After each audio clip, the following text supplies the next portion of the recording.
Peace, y'all. Before we get into this week's episode, I'm here to announce the next Real Talk movie night. Real Talk number 12 is happening on Saturday, July 25th at Loudmouth in Brooklyn, featuring very special guests Fatboy Sharif and child actor. We'll be screening David Lynch's 1977 directorial debut Eraserhead, followed by an interview and audience Q&A revolving around it and Sharif and child actor's great new album Crayola Circles, out now via the homies at Backwoodz Studioz. Per usual, doors open at 6 and the film starts at 7. Tickets are $15 online via Posh at the link in the episode description, or you can pay me directly via Cash App, Zelle, Venmo, or Apple Pay if you know me like that, and $20 the day of at the door. Sharif and child actor will also have merch for sale, so please come ready to support the artists. Real Talk operates on sliding scale admission, which means this event is pay what you can. Not pay what you want, pay what you can. I want these movie nights to be accessible to everyone, but don't be an asshole and please pay what you're able. Super hype about this one, so if you're listening and will be in the tri-state area at the end of July, hope to catch y'all there. Peace.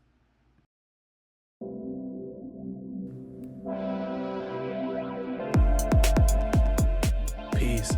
My name is Dylan CineMasai Green, and welcome to the Real Notes podcast. I speak with rappers, producers, journalists, and other hip-hop adjacent figures about their relationship with movies, and, if at all, film inspires their craft.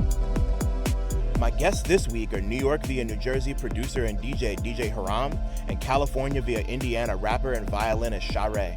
We spoke about obsession, Backrooms, feminist horror, the legacy of David Lynch, the Neverending Story, The Last Unicorn, making music for the common folk that speaks to the times, unpacking the use of sexuality in rap music, and the creative process behind making their new album Critical Thot for Backwoodz Studioz. Come fuck with us.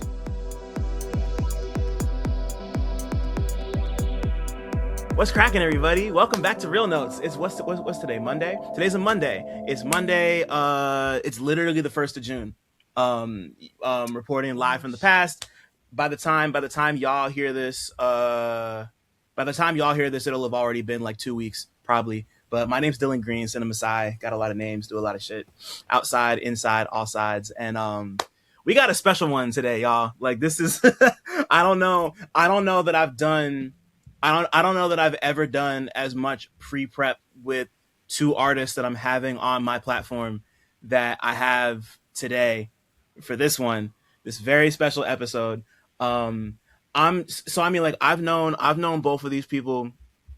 I've known these two individuals for I want to say about a couple years each. I think Sha, we met first in Jersey, and then I think Z, you and I met maybe like a year after that at Woods's book signing when I was doing the Pitchfork piece. I think that's the first time we met. Fairly positive. I forgot, but yeah, I feel like that was it. Yep. And the first time we spoke, I mentioned this, and you were like, "Oh, I don't really watch movies like that," and I was like, "But true. Of course." But I'm so happy. I'm so happy to have the Bay Area and Jersey's finest on here, Sha Ray and DJ Haram. Critical Thot is, by the time y'all hear this, it'll be out in like 2 days. It's going to come out right before the trip releases. Sha and Z, Haram, thank y'all so much for being here. I've been beyond excited. For this. So thank you for being here. Yes, thank you so much for having us. I'm a huge fan of Real Notes, so this is just like so fun for me. Yeah, for real. Yeah. Sorry. I was just gonna say, I also feel like I probably, if we are generous, I feel like since I met you, I have done a lot of film watching, intentional watching. It's part of, my artistic journey at this point in my life. So actually, this is the most pre-prep I've had to do for an interview too. So thank you. No, man, thank you. Yeah. I mean, like the respect is super mutual. I'm huge fans of you both. I was incredibly surprised to hear that there was an album in the works. I think I was first put on when y'all did your thing at the Gollywog show, and then Sha, you told me like, oh, there's an album coming at some point, and this was like. This had to have been like 6 months ago, maybe like 6-7 months ago at this point. Mm-hmm. Whatever September 2025 like 8-9 was. Months ago, yeah. Yeah, it was September of last year. Right. So I mean, it's here, it's great, it's all over the place, and really spooky, scary, fucking horror movie type vibes. Just like like before we even get started, congratulations on it. It's on Backwoodz, incredible. Just love it for both of y'all. Yeah. Thank you. Yes. Of course. Yeah. No, Yeah. Yeah. Yeah. yeah, no, of course. So normally I ask, first question I ask everybody who comes on here, last movie or TV show you watched that you had a strong opinion about. We all know what it is. Let's talk about obsessions. So what are we feeling about Obsession? How do we all saw it? How do we feel about it? Let's talk about it. I mean, the first thing that I want to say is like, what perfect timing. Like, what just like perfect, like divine timing for this to be the movie that we're talking about, because there truly is so much overlap thematically with like what I'm talking about on the album and with this movie. Yeah. The second thing that I would say in just like a general sense is I've never been more terrified watching anything before. Uh, Really?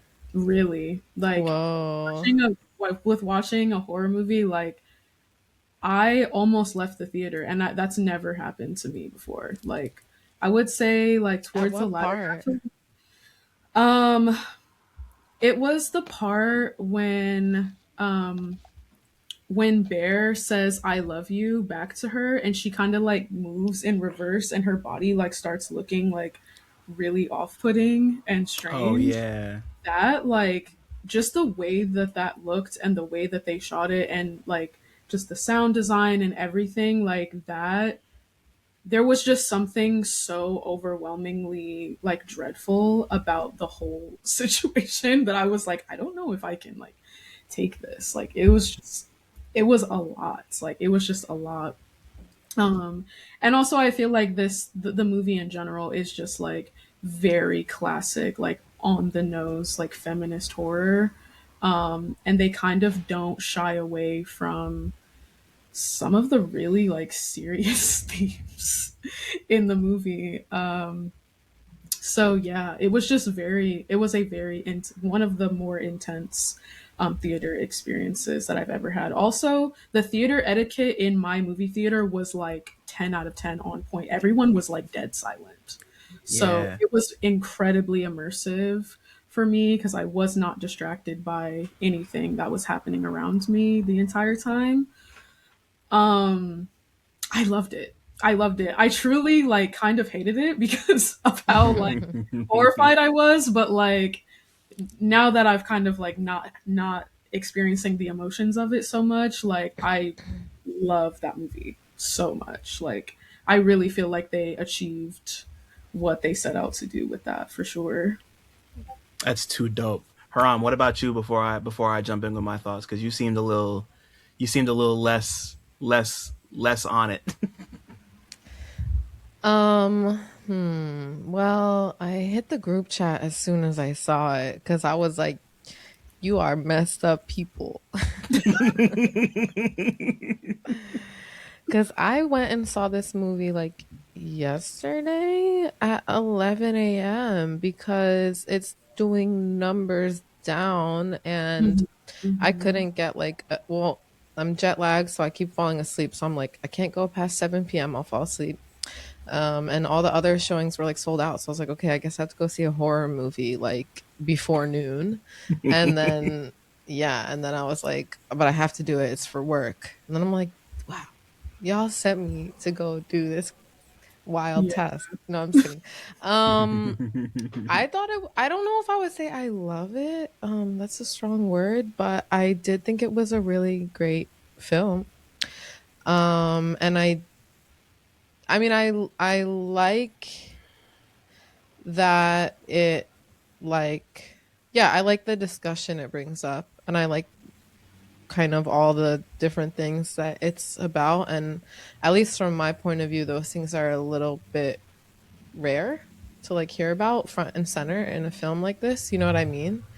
Yep. Um, so yeah, I thought it was really, really effectively scary. I thought that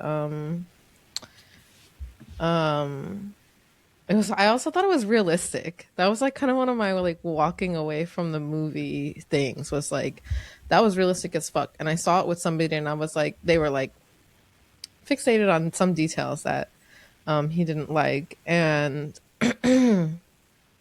I was like, well, do you like relate to it at all, or like can you relate to any of the dynamics in the relationship? And he was like, no. And I was like, oh, okay, I can. And that shit is exactly how Oof. that shit goes. Oh my god, I was like, that's yo. exactly how that's real life. That's Literally. And that's why it they was did that. so scary to me. That's why it was Yeah. so horrifying, is because like obviously Nikki's character is like the fullest extent of dramatization of that, of the situation and the circumstances, but like the Yeah. raw emotion of like what it feels like to be manipulated in that way, like yeah, yes, like that is, yes, that is how that should be feeling. And that's why it was so like horrifying, because I was like, no, I actually really empathize with this character like a lot, unfortunately.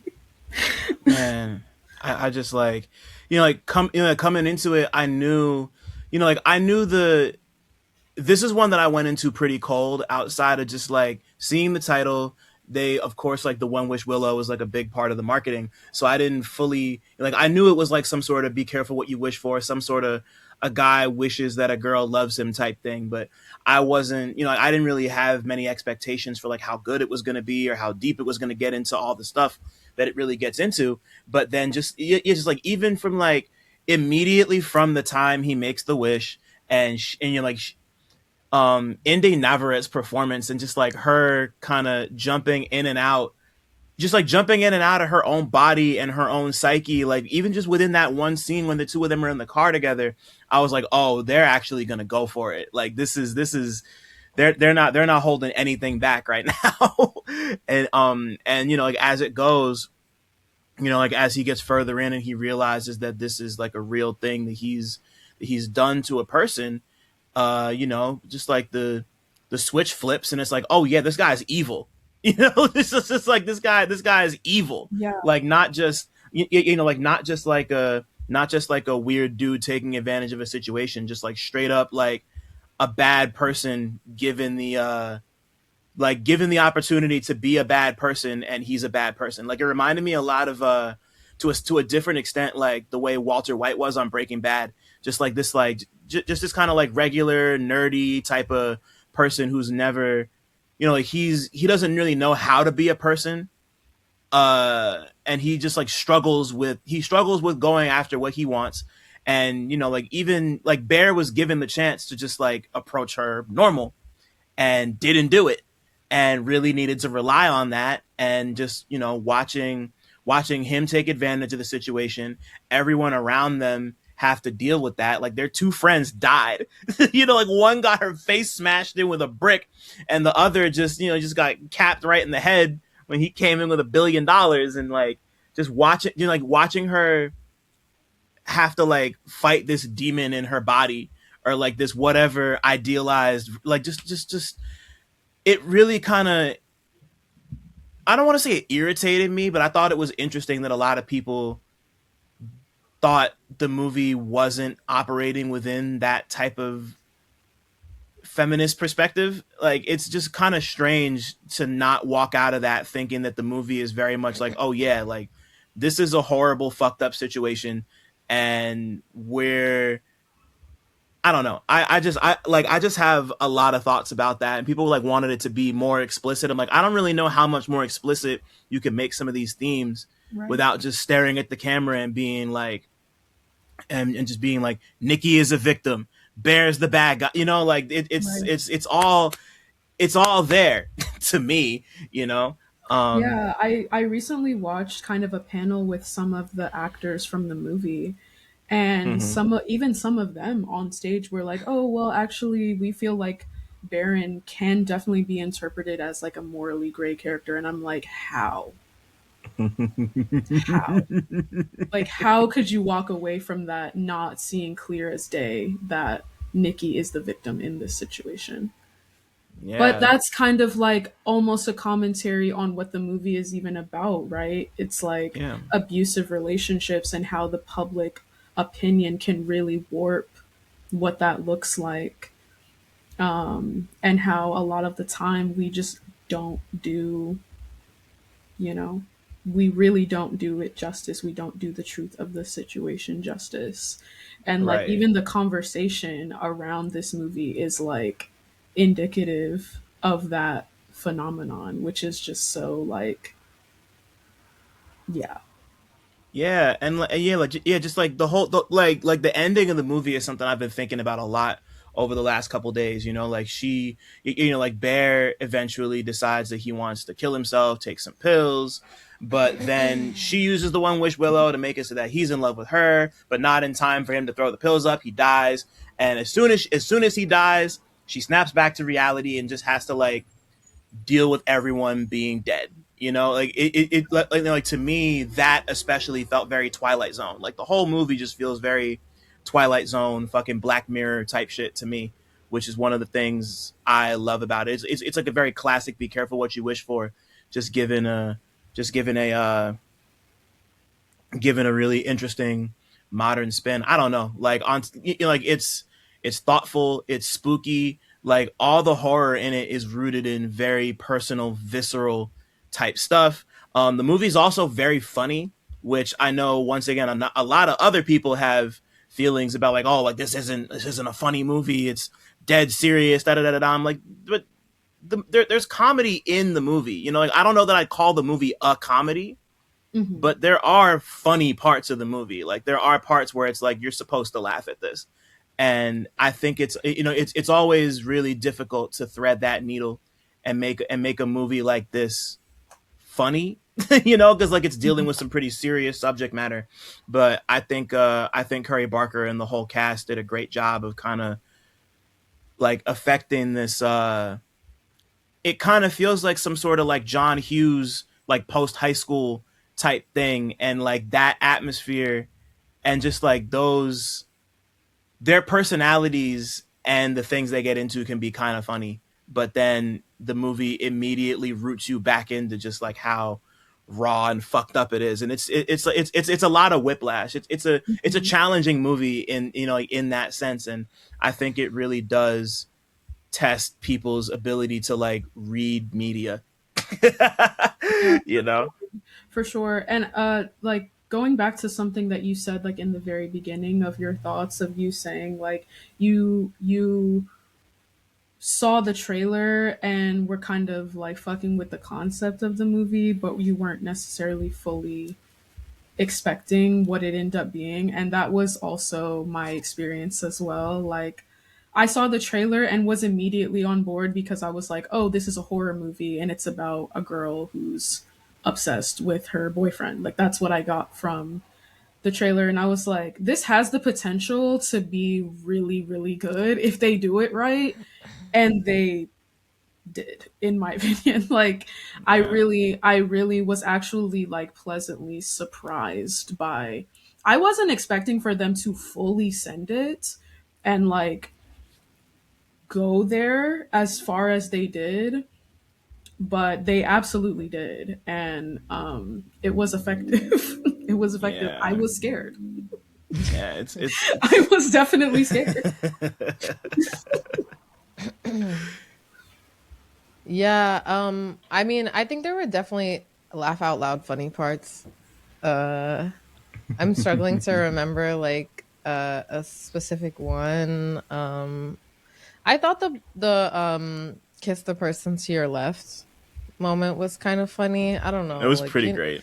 um but I think I would say like I think that this movie was really effective in like emotionally, like using horror to um emotionally illustrate like the really like real feelings of being in a really fucked up toxic relationship and domestic situation. And yeah, after I saw the movie, like, my whole algorithm on Twitter was like talking about the movie. I was like, okay, Yeah. cool, whatever, like plugged into the fucking matrix, but I'm still reading all this stuff. Like, how did they know I saw the movie? But Yeah, I feel like I was seeing a lot of stuff that was like, very like black and white. Bear was the evil villain, and maybe people debating whether he was a villain from the very start, or was it when he realized that it wasn't her in there, and that it was the wish situation. But I think even maybe kind of taking a little bit of the context away, or like I think the story speaks to like the One Wish Willow, and like the personalities they chose for the leads in the story like speak to enabling, and also like systems that force people into certain archetypes, and Oh those yeah. being oppressive factors in abuse that are not as simple as you are the abuser and you are the victim.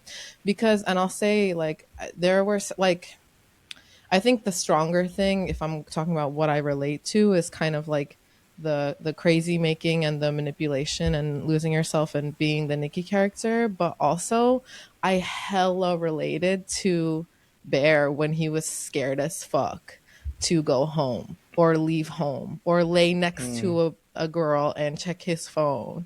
Cause I was like, that's you know what I mean? Like, yeah. I've never been him and done some bitch, like, been a fucking incel. Like, I've never been like a fucking loneliness epidemic victim incel. Like, but like they illustrated that really well. Like, it really does feel like if you get a text message from the wrong person at the wrong time, like your boo is gonna kill somebody. Like, and it is a horse. Like that is like, so I feel like it kind of spoke to like I feel like the One Wish element is kind of just like gender and relationships and poverty and all these things that like force us into abuse, and that are like the overarching system of abuse that pushes us to be that hmm way interpersonally. And then I feel like yeah, just like other ways, it's just kind of like um I don't know. I mean, I don't know if you would call like it a different character, like the real Nikki and then like the fake Nikki, but like the fake Nikki kind of, yeah, just this like enabling thing. I don't know. Yeah, do you? Yeah. Yeah. No, I'm picking up what you're putting down. Like there's a like between that and even just like the dynamic between Nikki and the other friend who were like hooking up forever, and like like from the start he's giving Bear this like like thinking back on it, the advice he gave him was horrible because he wanted him to fail because he and Nikki were already an item, and then like and like and then seeing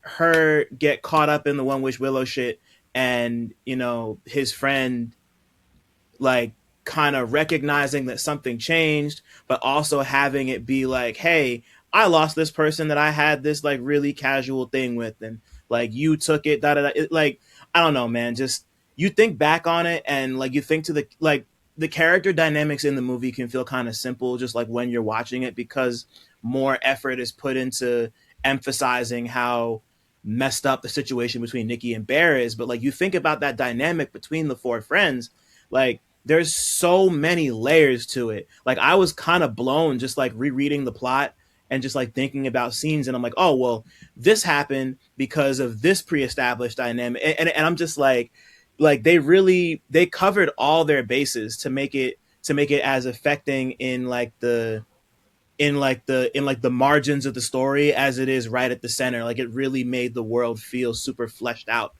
And like I saw it, and me and my lady saw it around the same time because they're on Long Island, I'm in Jersey. We saw the movie like with like 10 minutes apart, and we immediately called each other and just like sat in the car and talked about it for a half hour after it was over. And like the stuff we were picking out, like I came with some things, Desiree came with some shit, and like the two of us, it really made me sit and think, like on top of the fact that I really enjoyed it, the fact that we were both able to find this and not have to be like, consider this, like we both got it, you know and then like that made me happy, especially considering that like I saw it in a packed out house with like like I think the theater I was in had like a capacity of like 250 people, and there were maybe like 5 seats not taken. It was like the night the Whoa. movie came out, like it was like the peak of it. And there were a bunch of people who I could tell just took away the notion that, like, oh, crazy girlfriend be crazy. Like, you could tell that certain people, like, and that's not the movie's fault.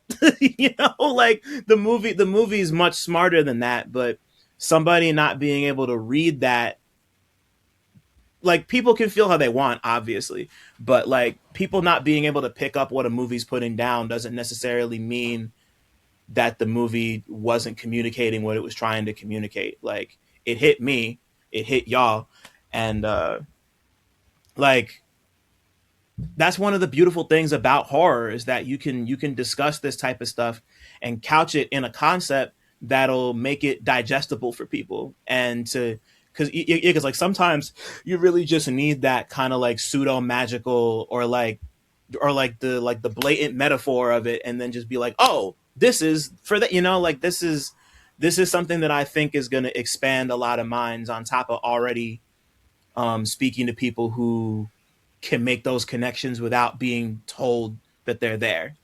Like, I'm excited to see it again. Like, I've been looking for any excuse I could get to go see it a second time, just to like Oh really take shit. it in. But yeah, man. I love horror. I've always been a huge horror fan because I think that fear is very powerful. Yeah. It's a very operative and like actionable emotion.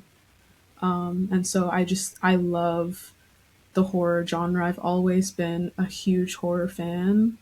And if there's a scary movie out, like, I've probably gone to go see the theater, whether it's good, whether it's bad. Word. I don't really care about reviews. I just go and support horror films because I really like I think that there's so much there that's possible. Like, a horror can be romance, it can be drama, it can be action, it can we can cover every all of the bases Yeah. with horror. It's my favorite genre by far. Yeah, yeah. I mean, like, I'm at that point in my life where I'll go see just about any horror movie. Like, being a Stubbs A-list member, I'll go see basically anything, even if it turns out to be trash, because it's not like I'm paying for it. But like, like, even still, like, I saw Passenger like 2 weeks ago, and I thought it was terrible. Like, I really, really, really didn't like it. I was Mm, looking forward to it because the trailers look cool, but just like a waste of a cool concept. mm, But like, if I had gone to see something a bit more serious is the wrong word. If I had gone to see something like not horror, I would have felt less chill about like seeing a movie that turned out to like not be very good. Like, mm, like like the level of expectation that I put on horror versus other things it's just different. Like, you can forgive anything, as long as it's especially when it comes to horror, like, as long as it's not boring, I'm gonna find something to like about it. But like, if mhm, your movie's boring, like, even bad is interesting. Like, that's kind of how I look at all art generally mhm, now. It's just like, even if something is terrible, like, that's at least like an emotion that you can build mhm. off of, and like be like, this is why I feel this way. Otherwise, if you feel nothing, like, what do I do with nothing? What do I do with nothing? So, Right. you know. Yeah, which is so interesting because culturally that is like not really the history of horror like at all. Like, horror kind of in earlier, days of Hollywood was considered to be incredibly lowbrow and like Mm-hmm. not a sophisticated vessel for filmmaking and, Yeah. you know, script writing and all of that. Like, Yeah. horror was kind of seen as like a very unsophisticated way to say what you're trying to say. Right. But I feel like it's completely done a 180, and now it's like the most interesting movies that are coming out are horror films, which is just Mm-hmm. so cool. Like, that's so cool. And also, another thing that I was reading the like main Backrooms thread like on Reddit, and like people were talking about it, because people were talking about how this is like the best performing horror film like ever, like opening weekend ever for any horror movie, like Hmm. of all time, which is that's crazy. That's so Yeah. crazy. Good for them. But people were saying like, oh, like horror is like the only movie like genre that just has a baked in audience. Hmm. Like other like the only thing that you can maybe compare that to is like Marvel. Like I feel like Marvel films definitely have, but that's like super specific to like okay, Right. it's just one franchise. But horror, it's not specific to any franchise or any one studio, or it's just like there are just a market of people who are willing to people like us literally who are just willing to go and patron these movies simply off the fact that they are presenting themselves within the genre, which is also so cool. Yeah. Yeah, no, yeah, no, I couldn't agree more. And just like even going back to your point about like what it used to be, like horror and like Bible epics in like the 30s and 40s, like that was the way people were able to get like raunchy sex into their movies because of like the Hays Code and shit. So like it's like those things have always been there as these like areas where it's like, okay, like I can get a little transgressive if I want to, even if you don't want to get into it in like the elevated sense, because like to me there's like like elevated quote unquote horror isn't any like better than just like you can get everything we got from a movie like and, like Obsession isn't even what I'd consider to be like an elevated type of movie. Like it's not Hereditary, like it's not trying to be that type of movie. It feels very much couched in like the in like a campier sensibility, like a more like, for lack of a better word, traditional horror setting, which is part of the reason why I think it's succeeding the way it's succeeding, as opposed to something like Backrooms, which is definitely leaning a bit more elevated, which I also really liked. But like I think like stylistically and tonally, they're kind of trying to do two different things, and like the creators' fan bases and just like that general want to feed that base is making it super duper popular. But before I get too far off track, Haram, do you have any other do you feel like you have a connection to horror movies? Like, do you care in that sense? Yeah, I love horror. Horror is also my favorite genre. I also love Twilight Zone, and Yeah. I love sci-fi, but also just like the element of like, I don't know, like surreal and like abstract, like there's like this crossover, like, for example, with Obsession, it's like the One Wish Willow is just this element of magic that, like, okay, word, $1 billion dropped from the sky. Okay, word, she switched and she's in purgatory now. It's like, it's not really like explained, and it does have this like fantasy, sci-fi, whatever element of it. So that's kind of one of my more that's one of my yeah, that's one of my genres. Also, I think the score could have been better in Obsession. Like, I feel like I would really eat a horror score. Oh, you Like, would I Yeah, would we like, we, you we would they there. You would streets like need there. that shit. Come on, like come on. somebody should have A&R'd that better, because I know this wasn't like a huge budget film. And I think Hmm. that as far as it being kind of campy, and I don't know as much as the history of this stuff that y'all know, but so I don't know how intentional it is, but I feel like they relied a bit on like jump scares in a way that was like annoying to me, where I thought it could be much more like, I thought it could be much more like deeply freaky than like, like, like, and I feel like the music could have like built and climaxed in different ways to help that. Yeah, I'd agree, especially if you compare it to Backrooms, which I thought had an incredible score. Like I that's need to like see that's a it. yeah, it's like I'm gonna probably go see it a second time tomorrow. It's like like Backrooms really managed to, and like the director Kane Parsons, he co-scored it too, because Oh, okay.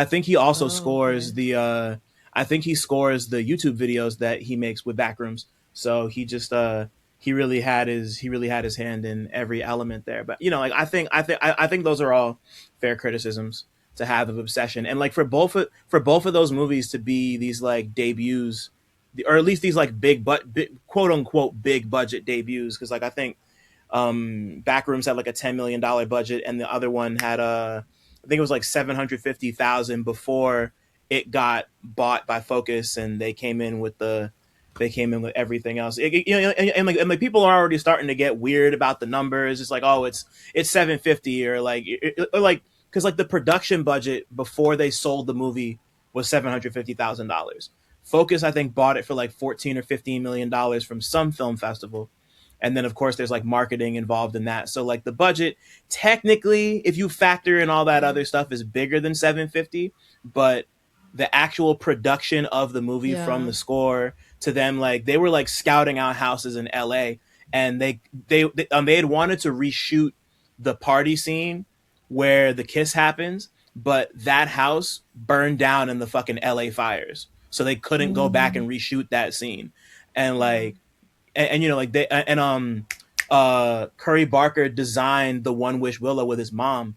She's a graphic designer, and the two of them like made the packaging and came up with the whole hook and the like. Just it's like such a, it's like very DIY. Like, let me call the homies and see if I can move into a house. You know, it's like I really respect that. I respect that hustle and that grind a lot. And you know, like considering they did all of that with help from like I think like two production houses. Like, My fault. Sorry to interrupt, but I just wanted to shout out the Real Notes Patreon one time. For as little as $5 a month, you get exclusive goodies like video of every interview, 2-day early access to every interview, an invite to the Real Notes Discord server, exclusive access to the Real Talk Movie Night archive, and early pre-sale links for all live events. If you want to give a little more, you get other exclusives like retro 60-second movie reviews and monthly 90-minute workshops with me, where we can discuss whatever creative questions or projects you might have going on. Head over to patreon.com/realnotes. That's REELNOTES to join right now. I repeat, all videos will only be available on the Patreon. Thanks for listening. Shout out to my patrons. Now let's get back to talking. that with help from like I think like two production houses. Like even, you know, like even though I do agree that the score definitely could have been better, it's still, I'm still like that's dope. You know, like the fact that they managed to make it the way they did, and like I'm excited to see what he does next, because I know he's got another original movie coming maybe next year. It's called Anything But Ghosts, and then he's making the next Texas Chainsaw Massacre, because of course he is. Oh wow. So you know, like it's like his future is very bright. That's all I'm gonna say. You know, like if this is what he can do with less than $1 million, I can't wait to see what he can do with 10 million. You know, like that's pretty cool to me.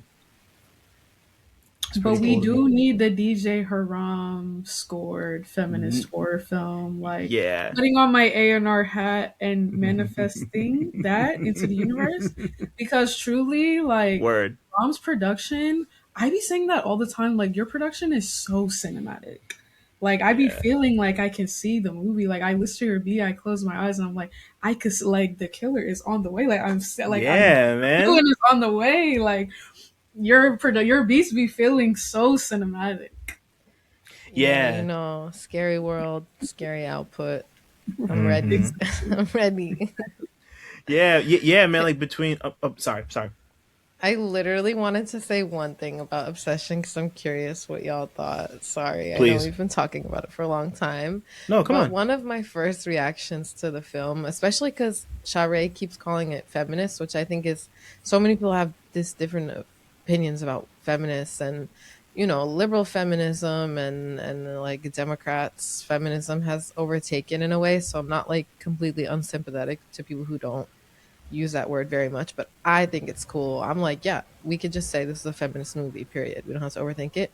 But anyway, one of my thoughts leaving it was like, you know, this movie wouldn't work if the gender roles were reversed, because it's literally just like the 5 o'clock news for there to be like some dude obsessed with a woman and it leads to a triple homicide.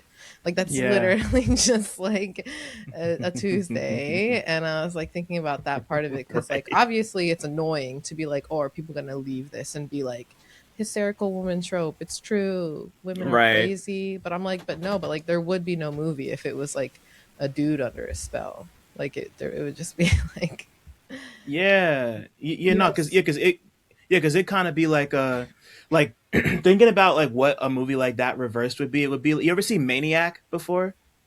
no, I don't think sorry. so. It's there's two. There was one version that came out in the '80s, and they remade it with Elijah Wood. I think in like the early 2010s.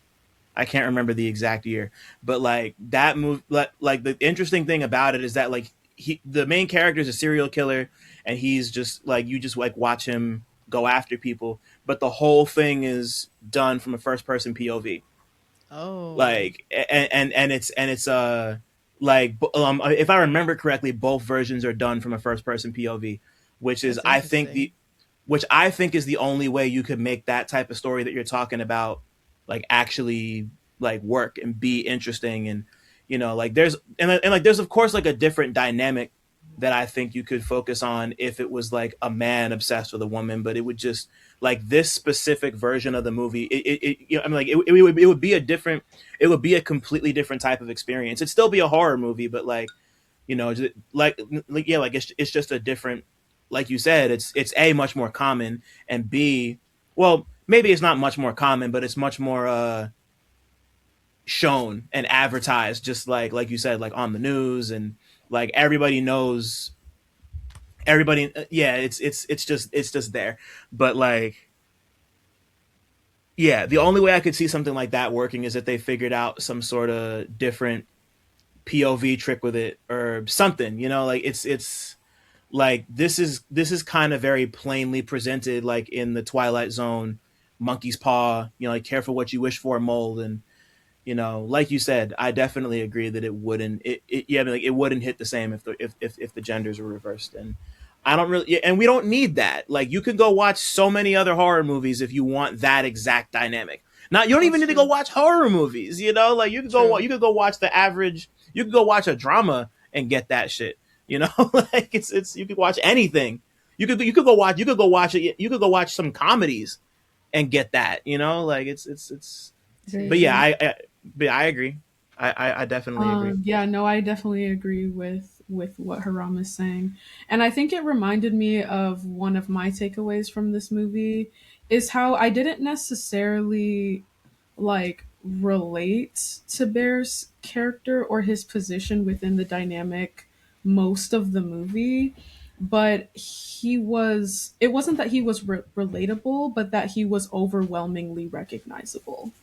Yeah. Um in the sense that like I think Nikki's character was recognizable, and I feel like I have maybe been like exposed to relationships that the raw emotion of what is going on is like very palpable. Um but I think that because Nikki is under this spell, her behavior is very dramatized and very over the top and like almost camp in a way. But Bear's character is kind of the opposite of that, where I actually feel like, no, like, I feel like there are men in real life who would be reacting in the exact way that he is reacting in Oh, this situation. definitely. Like, for sure. Um, Yeah. and so that truly was very horrifying to me, is that Bear is just like a regular guy. Like, he's just like the Oh average. yeah. He's Yeah. just the average. Like, okay, yes, like Nikki is a monster, but like Bear's just a regular guy, and he's doing all of this. Like, he's capable of Right. all of this as just a regular dude. Well, he's a regular recognizable guy in the way that like the school shooters are regular recognizable Yeah. guys. Like that's There it his is. thing, that it really, I'm grateful for a piece of work that really like documents what this type of incel is and the harm that could come of Mm-hmm. Mm-hmm. being in this Yeah, yeah, fake passive power role.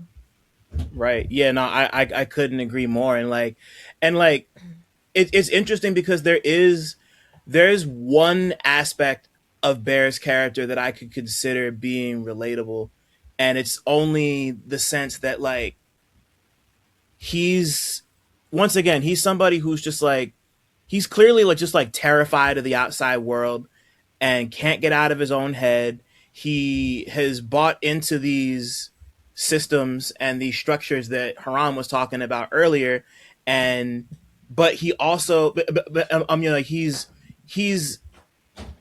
he's like almost a victim of it, but he's also bought into it to the point where he feels like just because he acts a certain way, he's owed a certain thing, and but he won't act on that, you Mm-hmm. know, like and like his whole thing is like he won't, like we all get nervous, we all don't act on things that we want or need or desire in every aspect of life, but the difference between somebody like Bear and the most of us is that we figure it out.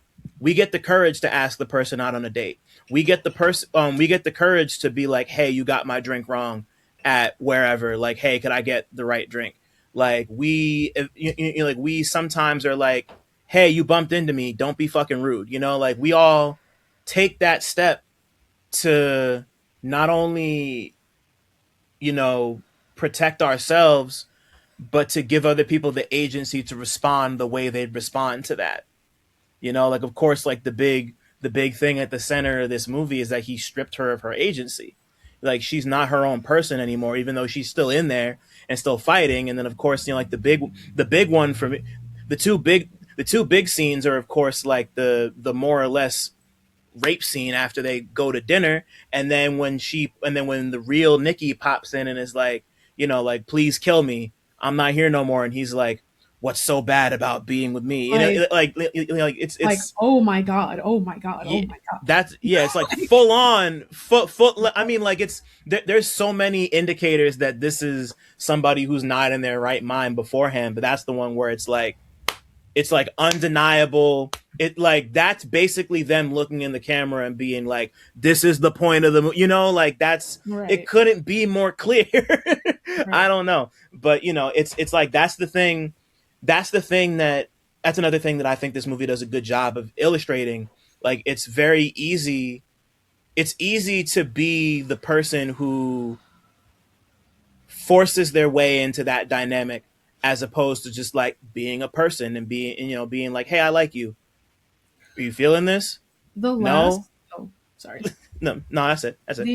The last kind of bigger thing that I took away from this movie was like the friend group and Yeah, how they fit into like surrounding themselves around this relationship, and how more often than not the friend group is kind of looking at Nikki as if she is like the main culprit of what is wrong within yeah, their dynamic, because of course like Bear is sitting there and he's chill and he's calm and he's cool and collected, and Nikki is like behaving very very strange. So obviously on the surface it looks like, you know, she's the problem.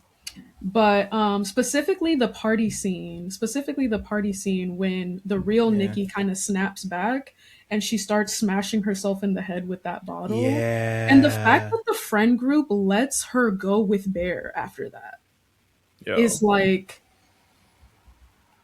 what the fuck was like, y'all's problem? Like, what are you like, doing? you're Like, telling me my homegirl almost tried to off herself in the middle of this party in front of yeah, everybody. You are not leaving with that man. If that's yeah, my they're all homegirl, you in. are not leaving with that man. Like, Yeah, I don't care what's going on. Clearly, y'all need to be separated. Like, right. this is fucked up. Like, And the fact that the friends let her go with him is like, what is going on? Like, what is going on in this situation? right, like between that and then like her reading the Hansel and Gretel poem, because you know, like earlier in the movie, Son had told That her was too much. The poem was nuts. The the poem was poem was nuts. I was like it was like that moment, and like, you know, like Was because it like your earlier, forearm? Yeah. Oh, the poem was Yo. the The poem was poem was wild. Like crazy, yo. shorty, relax. Like the poem. It was, and like the crazy thing is, like, she, like, what's it called, the friend had told Bear that she saw him like a little brother, or like a brother, and that whole poem is like Hansel and Gretel, like incestuous, like just like Yeah. brother sister, like, like she was that was probably her too. That's the crazy fucked up part, and then like that was the more subtle, this is me, and then her trying to exit life right after was like the more explicit, like, get me the fuck out of here, and like, Right. and it's like, and like that scene, the way my audience took that scene in, like people, like everybody's hearing like the theater etiquette was pretty good, but like I had a lively crowd, just in the sense that, like, when you go to a horror movie like this, people are gonna laugh and people are gonna gasp, and like you want to have a lively crowd watching a movie like this, in my opinion, like, and like people were like audibly wincing and laughing at the poem, and then when she starts cutting her face open, like, I think she hits like like every impact, everybody in the crowd, including me, was just like, oh, ooh, ooh. It was such a energy. I don't know, like, I love watching these types of movies in public, because like, you want to feed off the energy of people watching a movie. Like, it amplifies everything. Like, this isn't a movie that I feel like I'd enjoy as much if I watched it by myself. Like, it's very much like I mean, you could, like, obviously it's good enough to watch on its own, but like, Yeah. this is, like, it's a reason groups of 8, 9, 10 people are going to see this movie together. Hmm. Yeah, I feel like that is something kind of that like smack cam, like that the Word, exactly. this movie did that so well, and they did it multiple times. They did it with the party scene where she's reading the poem, and it's kind of one of them, like, you ever seen a girl at a party and like she's low key like a pick me, and she kind of like, it's like, shorty, like, come on, like, that's not what time this is. Like, that's not what time. Yeah. Because that's kind of the social context, is like nobody knows what's really going on with her. So on the surface, to everybody in the room, she just looked like, girl, you're doing too much. Like, that's just what this feels like. But as the audience, of course, we know. So it's like the whole irony of it. But Word. so it's like that's happening. She's reading this poem, and it's like, shorty tripping. And then, oh my God, now she's like self harming in front of all of us. And it's like, Yeah. whoa, like, this just went from 0 to 100, 0 to 1,000 in like a matter of just a few minutes. And then the other like smack cam moment is obviously Bear and Sarah in the Yeah. car, where there's also so much, there's obvious irony, huge, staggering irony in that scene, because we all Yeah, know it's man. coming, but they almost Yeah. like, they almost make us feel like it's not gonna happen. They almost make us feel like it's not gonna happen, because like it happens in the middle of her like saying a sentence. Like, Yep. I don't even remember what the line was, but like, it's like they waited to do the kill just like at the perfect moment where like we all know that it's coming, but it's like Right. it's dragged on for long enough that we're like, maybe it's not gonna, oh, it happened. I remember exactly when it happened. It happened right when she started implying that she was into him, and that, like, she was Mm, like it looked like she was finally about to say, like, I want you. And I think, like, right before that happens is when she, fucking, like, runs at the window and just, turns her into yeah. fucking Yeah. orange sherbet. And they didn't, Um, they really like, they did a full send with that too. I didn't think it was gonna look as crazy as it did, but I was like, oh, y'all are like not playing with this. the and the original version was even longer. Like, I think they cut like 10 seconds of her just smashing, like, because if it was more, the movie was gonna get, I think, an NC-17, Mm, and the MPAA was like, you need to cut this like by 80%, and they were like, okay. Damn. yeah, it was um very intense. yeah, there's so much the whole podcast could just be us talking about I obsession. know. No, seriously. But I Seriously. wanna do deep dives into y'all shit. So, for the both of you, what's the first movie experience either the both of you can remember having? It could be at the theater, it could be at your cousin's house. Just like the first thing that comes to mind. I can go first because something immediately came to mind, and mine is Neverending Story. Word. Neverending Story is like the first movie that I think I ever saw, and it blew my mind. I mean, that's such a good movie to watch as a first movie because low Yeah. key it's kind of, I wouldn't say it's horror fully, but there are some freaky moments in that movie for sure that are kind of scary, especially as a Mhm. child, for sure. And I love that it's fantasy and that it's so practical effects and like it just has that like 90s like dream core feel to it. Like it's such a Yeah. good, like I love that that's like my first movie that I ever saw because I'm like, yes, I feel like that being the first movie that I ever saw is has had such an impact on just like my love for movies in general because that movie, I mean it's fantasy, that movie literally is so magical, like it just Hmm. is. um Yeah. and the writing is super good, the acting is really good, like the practical effects are crazy, like Falcor, like the dragon, Yep. like it's so just like everything about it I love. I actually watched it again for the first time in like probably like 15 years for the first time, and I was like, damn, this movie is so good. Like it's so good. um yeah, I love that movie. It's so like whimsical and feel good. It's like I love watching it cuz I watched it around like Christmas time, like in the winter, and I was like, "Oh, this is such a good movie. Like a feel good movie for this time of year." Um yeah. Yeah, love that. Love Yeah. love Never Ending Story. It's been such a long time since I've watched the Neverending Story, but the two things I remember about it specifically are Falcor and the scene with the unicorn in the pit, Oh and my and god. it's a I'll super start crying right now. I'll literally start yeah, crying right now. super duper Okay. traumatic shit, you know, like I'm so dramatic. like that, yo, like that, and like you ever see the Brave Little Toaster before? I don't think so, no. So like there's a scene in the Brave Little Toaster where like the toaster has the toaster has a nightmare about like the house burning down, Mm. and there's like there's like a fireman clown that shows up, and just it's like some of the most like I can imagine a 6-year-old watching that movie and just like shitting their pants, like terrifying. Like why is this in a kids movie, you know? But like that's Right.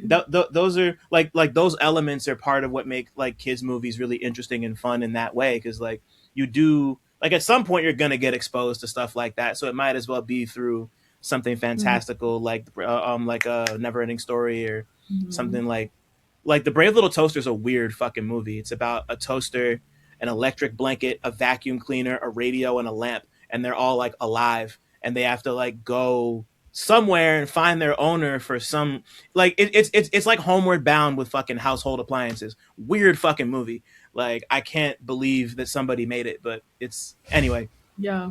Yeah, Yeah. sometimes that like really simple, like appropriate for kid horror is like really, really impactful actually. Yeah. Because it's Truly. like sometimes this shit can actually just be very, very simple and still be incredibly scary.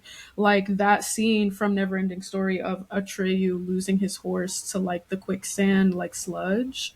Like that, when I was watching this, I was like, the fact that I was watching this as a kid, like, this is scaring me right now. Like, he's about to lose his horse. Like, what is he gonna do? Like, not only did he just lose his Yeah. only friend, he has to go on this impossible journey through this, like, hellscape, and he's about to lose his only friend to the sludge. Like, this is fucked up. This shit is crazy, Like, yo. I'm about to cry, and also, like, I'm horrified because what do you mean the horse is just gonna be stuck underneath, like, miles and miles of sludge forever? Like, that's Yeah, that's just forever and ever. that's Like, horrible. That's horrible. yeah, no, like a And dinosaur. he's Shit just a is little crazy. kid. Like he's literally just a little Yeah. kid. Like somebody help him. Damn. Haram, what about you? What's the first movie experience that comes to mind for you? I think it's The Last Unicorn. Do you Wow. know that one? Speaking of, I do know The Last Unicorn. Yeah. Yeah, I haven't seen the one that the Neverending Story or the Toaster one that you mentioned, but it seems like there's some overlap, like the 80s, 90s dream world fantasy and also unicorns. And also The Last Unicorn gets scary. It definitely gets scary. Like I don't really super remember, but like the unicorn is in peril. And I'm very with childlike wonder concerned for the unicorns. Do you remember where it was you first saw it? I feel like I had it on VHS. Like I was trying to think about it. I feel like I don't know if this is right at all, but I feel like my first memory of going to the movies was seeing like the Pokemon movie. Classic. Which is like Classic. later on. So I feel like it's like was purchased at Salvation Army, which is why it was also, I wasn't alive in the 80s, so it was already like Right. an old kind of cult classic kids movie. Yeah, and I feel like everything else, I mean the two other significant categories I can think of is a bunch of Disney movies, boo, who cares? And like I loved Aladdin though, no shade. Period. But Aladdin's amazing. Like, but I mean, that movie is tea, honestly. yeah, always and yeah, forever. the first time I was exposed to the woman in captive trope, I guess, speaking of obsession, but also I remember going to like religious school and them showing us these like really graphic Abrahamic story movies where it's like people are getting like stoned to death and like Whoa. like all this Damn. crazy shit is happening, and I don't know why I don't really remember. It was just impactful. But yeah, The Last Unicorn. Wow. Period. So I've never seen The Last Unicorn, but I've heard of it. I've seen it around. It's like I just like hearing you talk about it and just knowing what I know about it. It's something I've wanted to watch just to have the experience and be able to say I did. But like it being, this came out in 1982, and the 80s was a crazy time to be watching anything animated. Like that was a wild decade for animated movies. So like It's it's beautifully animated too. They Like, used I to love get it. weird with shit in the 80s. They would just get so like they would just be throwing money at like the weirdest nigga to just make like some crazy shit in the Let's 80s. go. Period. Bring that back. Yeah. Bring that back. Yeah, no, man. Backwoodz Studios. Man. They made the Gollywog movie. Like, like Woods commission somebody to make you an animated movie, bro. We need the Backwoodz Fantastic Planet. I need that in my life. They made an animated video to the remix I did for Shrapnel, Mescalito, and they included me in it. But Right. they based my animated character on like an old picture of me with like a pink wig, and they gave me blue eyes for some reason. I was like, who is that? So I need more. Yeah. need more from like the beside myself and on era. Yeah. I'm in my like anime era a little bit right now, so I'm like, yeah, Oh yeah. I want to be a main character. Okay, so I gotta ask, what anime are you watching right now? I don't know. I told my friend, and she was like, "That's problematic." And I was like, "You bitches watch Euphoria." But Clock it. I'm watching My Hero Academia. I was watching this other Netflix one too that's like coming out right now. What is it called? Let me look it up. It's like a horror one actually. Is it like Doro Hedoro? Oh, yeah. I know what you're talking about. Yeah, so I I haven't like watched it, but I watched that, and I'm like up and current. So I was like, let me find something else to watch. Like, especially while traveling, it's nice to just watch something that has a lot of episodes. So yeah, I'm watching My Hero Academia, but my homegirl made fun of me, so I was like, I hear Meg Thee Stallion likes this anime. Okay. I'm like, what's wrong with My Hero Academia? Yeah, I like it. It's cool. I think it's too pervy or something. I don't Oh, know. okay, yeah. You can say that about a lot of anime. I was just about to unfortunately. say, I'm like, unfortunately, that's kind of like just. That's why, right? That's why I was like, you bitches watch Euphoria, product Yeah, of like- Instagram. No, literally. Okay, like- Come No. on. Yeah, nah, we're not. Yeah, like we're not casting stones when people were all losing their minds over the series Right. finale of Euphoria last night. So No shade. but yeah, no shade. I'm gonna get to the. That's an Israeli show. Haram always Yeah. on me about Cool. saying no shade, and then she'll be like, no, actually, it is shade. No, Yeah, no. take I'm the like, you're daggers right. out. You Yeah, right. yeah. You right. all appropriate shade levels. So like as y'all get older and you start just like expanding your palettes, growing up, becoming the people you are, I like to think of this next one as a capital M movie, the one that really kind of stopped you in your tracks and connected with you in an emotional, artistic, or spiritual way. Like if you can think of the earliest example of that. I would say for me, it's like there's so many answers, really. Yeah. There's so many answers. But I have to say that the number one is probably Fire Walk with Me. It probably is. Twin Peaks. Let's go. Yeah, it probably is. Just because I'm a huge Lynch fan. And I think that like a lot of the way that I approach music is actually very influenced by David Lynch and like his work for sure. And specifically his dealings with like surrealism and kind of using surrealism and like absurdism as a way to talk about things that are just too much to talk about. Yeah. Because I really feel like that's pretty much the literary devices being used in Twin Peaks in the writing of the show, and also Fire Walk with Me, which specifically is the story of Laura Palmer, whereas Twin Peaks is kind of the story of the community that failed her.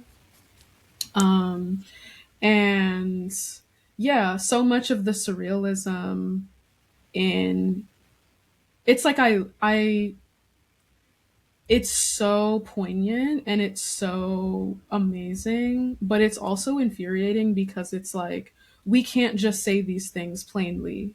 Like we can't just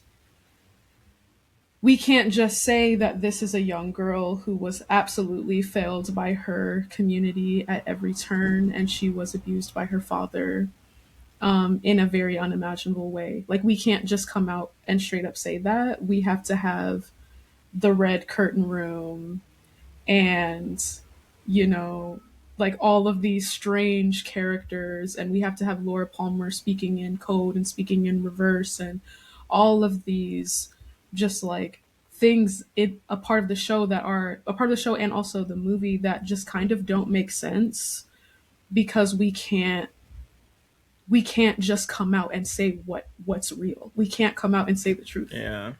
And that's the pain of it, is it's just like I have to show you all this weird shit because this shit is weird. Like this shit is weird and it's too painful to just say it out loud. So I'm gonna tell you by showing you all this symbolism and all this code and all, and it's like it is infuriating to a certain degree, but it's also like it does something for the audience where it's like, if you know, you know. Like, if you know what I'm trying to say, you're gonna read it immediately because the raw emotion is still there. Like, I've kept all of the raw emotion of what I'm actually talking about is very directly injected into a lot of the symbolism, and that is like just so cool to me. It is very frustrating, but it's also really cool. And I think that like that is honestly on Critical Thot, that is what I'm doing on some of these tracks, especially tracks like Elixir and Boudoir. A lot of the poetry is pretty visceral and disturbing, honestly, but it's very coded. Like it's Mm-hmm. very like I'm not plainly coming out and saying exactly what it is that I'm describing, the incidents and events that I'm describing are very Yeah. much coded in poetry and literary illustration, but the raw emotion of it is there. And even though I am using a lot of poetry, it's not necessarily I'm not hiding anything though. Like Right. the what I'm talking about and the image that I'm building through the words is definitely vivid for sure. I'm just not being as explicit as I could be. Yeah. And I don't know, like I've always appreciated people who don't I've always appreciated musicians, filmmakers, artists, whoever who are brave enough to force people to come meet them halfway, as opposed to just, you know, like of course there's a lot of power in being able to plainly state what a thing is and make it as like blunt and legible as possible. But there's also something in there's a lot of power and a lot of skill in creating a world and asking people to come explore it and find the things out for themselves and like actually like use their fucking brains to like figure out that 2 plus 2 is 4, you know, or like or you Mhm. know or like whatever the situation, like 2 plus 2 could equal fish, who gives a fuck. But like, you Mhm. know, like you know, like it's your world to do that with. And yeah, like Lynch is somebody who's always been amazing at that, whether it's with Twin Peaks or Blue Velvet. Like Mulholland Drive is one of my favorite movies of all time. I had to sit and think about which one was my favorite, but like Mulholland Drive might be the one for me. Like it's Mhm. just you know like you know, like I love how like I love how real and unreal that movie is. It's kind of like the perfect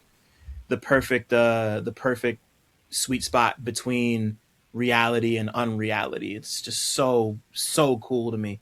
And like everybody you talk to 10 different people about it, you're gonna get 10 different answers about what that movie's about. And I like you know like I like that type of stuff to you like sometimes you need to be put in a position where you got to actually think about what some shit is about, as opposed to having the roadmap or the almanac to like fully break it down, like, which is also cool too. But Mhm. you know, sometimes it's just, Critical thoughts.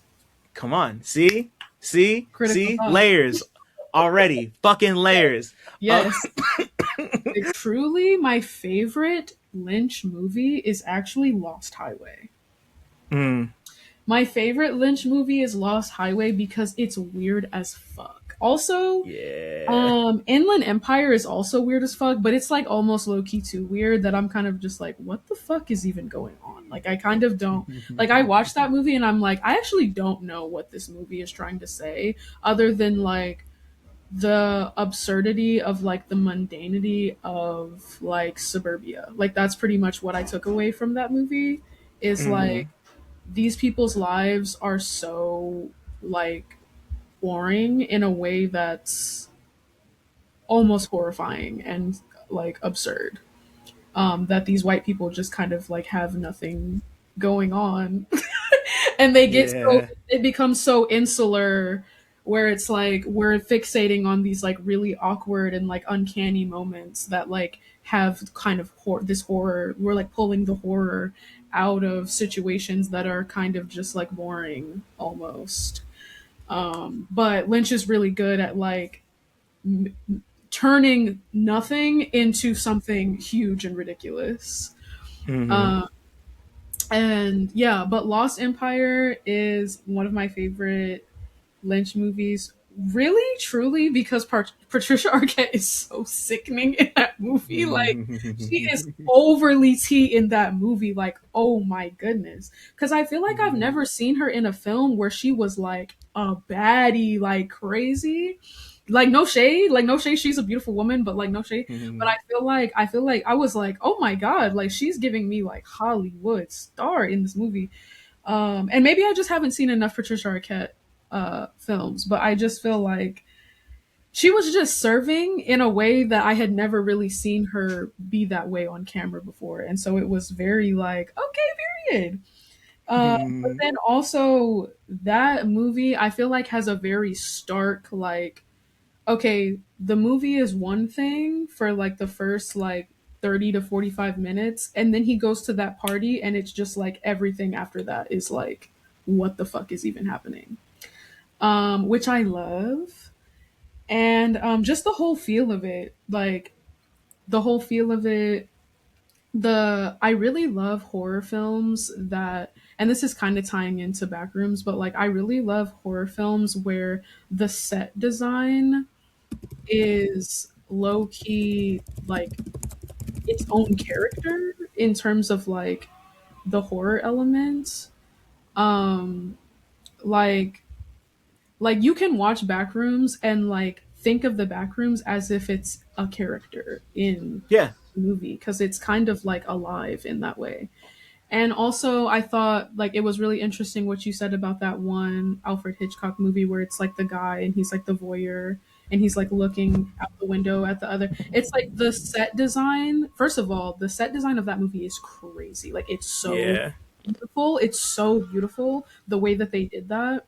But like I love when the set design is more than just a place in the movie, like where like the circumstantial content of the film is so dependent on what the set looks like.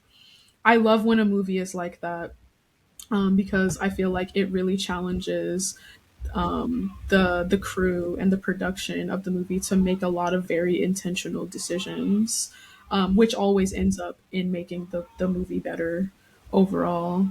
But I feel Hmm. like the house in Lost Highway, Patricia Arquette's character, like her house, is kind of doing that same thing where they actually do it a lot more with like lighting and like the photography, and like the way that things are shot, the way that the shot is, the way that the set is shot. Uh, I feel like they achieved that similar thing in that movie as well. Yeah. Yeah. No, I couldn't agree more. It's set design is super important. It's important for Hitchcock. It's definitely important for David Lynch in a movie like Inland Empire. I've been meaning to revisit Inland Empire. It's been like 15 years. I haven't seen that movie in a long ass time. But Lost Highway is the only David Lynch movie I haven't seen. I've been It's meaning to so fix good. that, but I gotta tap in. It's It's so been on good. my list forever, but one day I'm gonna finally sit down It's so and watch good. it. Lynch is like really good at like feminist horror. Like he's Yeah, really, really good at it. yeah, And like he has several. I mean, truly, we could say that low key all of his movies are feminist horror. Like Blue yeah, Velvet definitely is. So is Mulholland Drive. yeah, yeah, Obviously, for so sure. is Fire Walk with Me, and Hmm. Lost Highway. Lost Highway definitely is as well. Highly recommend watching that movie, especially like the way the cinematography in like the last few scenes is like so devastating. Like it's so devastating. It's so good. Yeah, I gotta hop in on it. Like I'm gonna do that sooner rather than later. In that case, Exactly. Haram, what about you?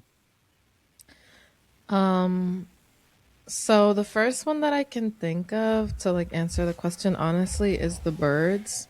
Cool, Just good like one. yeah, another 80s movie. I like Alfred Hitchcock. Another one that I feel like is like a little more recent but still like a while ago is Rope, also Uh huh. Hitchcock. And then my third answer was Eraserhead. But Yeah. yeah, I feel like I'm coming from a place of like the majority of my life. If you asked me if I had a favorite movie, I would be like, no. Mhm. So I think like before seeing these films, the things that are of a certain level of quality that influenced me, um, would be like Star Trek and Twilight Zone, um, which both Period. have like movie or like, I kind of see that pretty comparable to Alfred Hitchcock and stuff, Mhm. the Twilight Zone stuff. And there's plenty of Star Trek movies, but they're not good. for the most part. I haven't seen all of them, but Wrath of Khan's pretty good, yeah, but yeah, yeah. it is. Yes, it is. But yeah, I know. I think just like, yeah, going back to kind of something we've been saying, like fear is pretty effective. And I remember like the birds, like really like making me feel uneasy about ordinary circumstance. I love like a daytime horror moment, you Yeah, know? Mhm, I mhm. feel like Midsummer renewed my like love for that and how like, yeah, how frightening that can be after leaving a yeah. movie. Um, if I'm remembering correctly, honestly, I think that The Birds was the first horror movie that, like, the first real horror movie that I've ever seen. Mm. Yeah. And it was very, very effective. I was definitely very scared because I watched it when I was like really young. Like, I probably was Yeah. like 7 or 8. Yeah. And I Same. watched it with my grandma Oh. because it was like on Mm. cable. Like, it just came on cable and we watched it together. And I remember being absolutely horrified by that and like being afraid of birds. Being Yeah, afraid of birds after exactly. that, like really being afraid of Exactly. birds. Because I remember a few years after that, maybe I was like 10, there was like a bird that flew into our house and like Oh it shit. freaked me out so bad. Like there's like a childhood video of me like with this bird in our house and I'm like screaming and freaking out because there's a bird that like, and the bird was also obviously freaking, like the bird didn't want to be there, like the bird was like trying to get out, so it's like flying all over the place. And it's a really funny like childhood home video of me freaking out about this bird. Oh, that's hilarious. You got to find that for me. I need to see that. Um, but thinking about the birds, that might have been it was definitely the first Hitchcock movie I ever saw, and I think a big part of what made it so appealing was the fact that it's just like like it's a movie about not killer birds, but like the birds are freaking out. Like that's an easy thing to understand as a kid. Like it's and like of course without kind of digging into like all the layers that movie has. But to Haram's point, also like yeah, daytime horror. Like it's just this notion that like of course it's easy to look at some movies. I mean, like even a movie like Obsession. Like Obsession, most of that takes place at night. Like there's like a couple, most of the scenes that happen during the day aren't the ones where shit's going down. Like they're like usually at the store or like they're in Bear's house in the morning before he goes to work in one scene. But like, like if you're like, like that last shot in the birds of everybody, the last scene rather of them walking through the town square and the birds are perched up on everything and they're just walking through the town. It's such a beautiful sequence. It's so unnerving because they're not like flying at you. It's not like they like have these like crazy menacing faces. It's just birds staring at you, staring daggers as you walk down the street. Like that's pretty fucking freaky. It's unnerving at the very least. It's like, it's kind of like uncanny in that sense. And like that, like if memory serves, that was definitely the first Hitchcock movie I saw, and then I think Psycho might have come after that. My sister is really big into Alfred Hitchcock, so they had the DVD collection, and we watched quite a few of those. And like my dad's big into that shit too, so it's like Hitchcock, and like there's always kind of like an air of surreality to his shit. Like even for something like my personal favorite Hitchcock movie is Rear Window. I love Rear Window. I love everything about Rear Window. Just like the photography aspect and the voyeurism and like how they managed to get so much tension without ever leaving the apartment complex. Like everything has so much personality, and just like extracting the dread out of that situation and just like watching the tension ratchet up. Yeah, like Hitchcock was great at that. However else I feel about Alfred Hitchcock as a person, which is a whole other conversation. He's one of the greats for a reason. So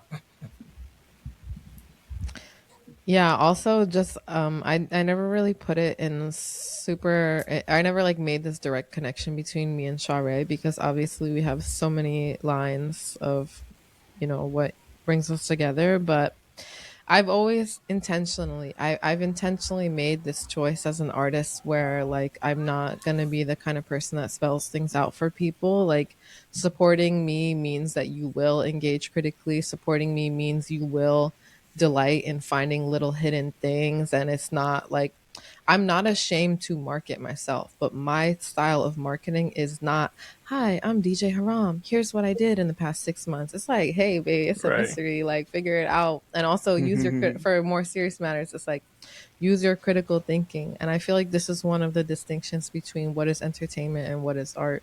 Like, for entertainment, you specifically, you know, you don't really want to be critical thinking, at least in contemporary times. Right. But Yeah, I make real rap music songs. is back. I make rap songs. I don't make brochures. Period. So No infographics. yeah, I don't like.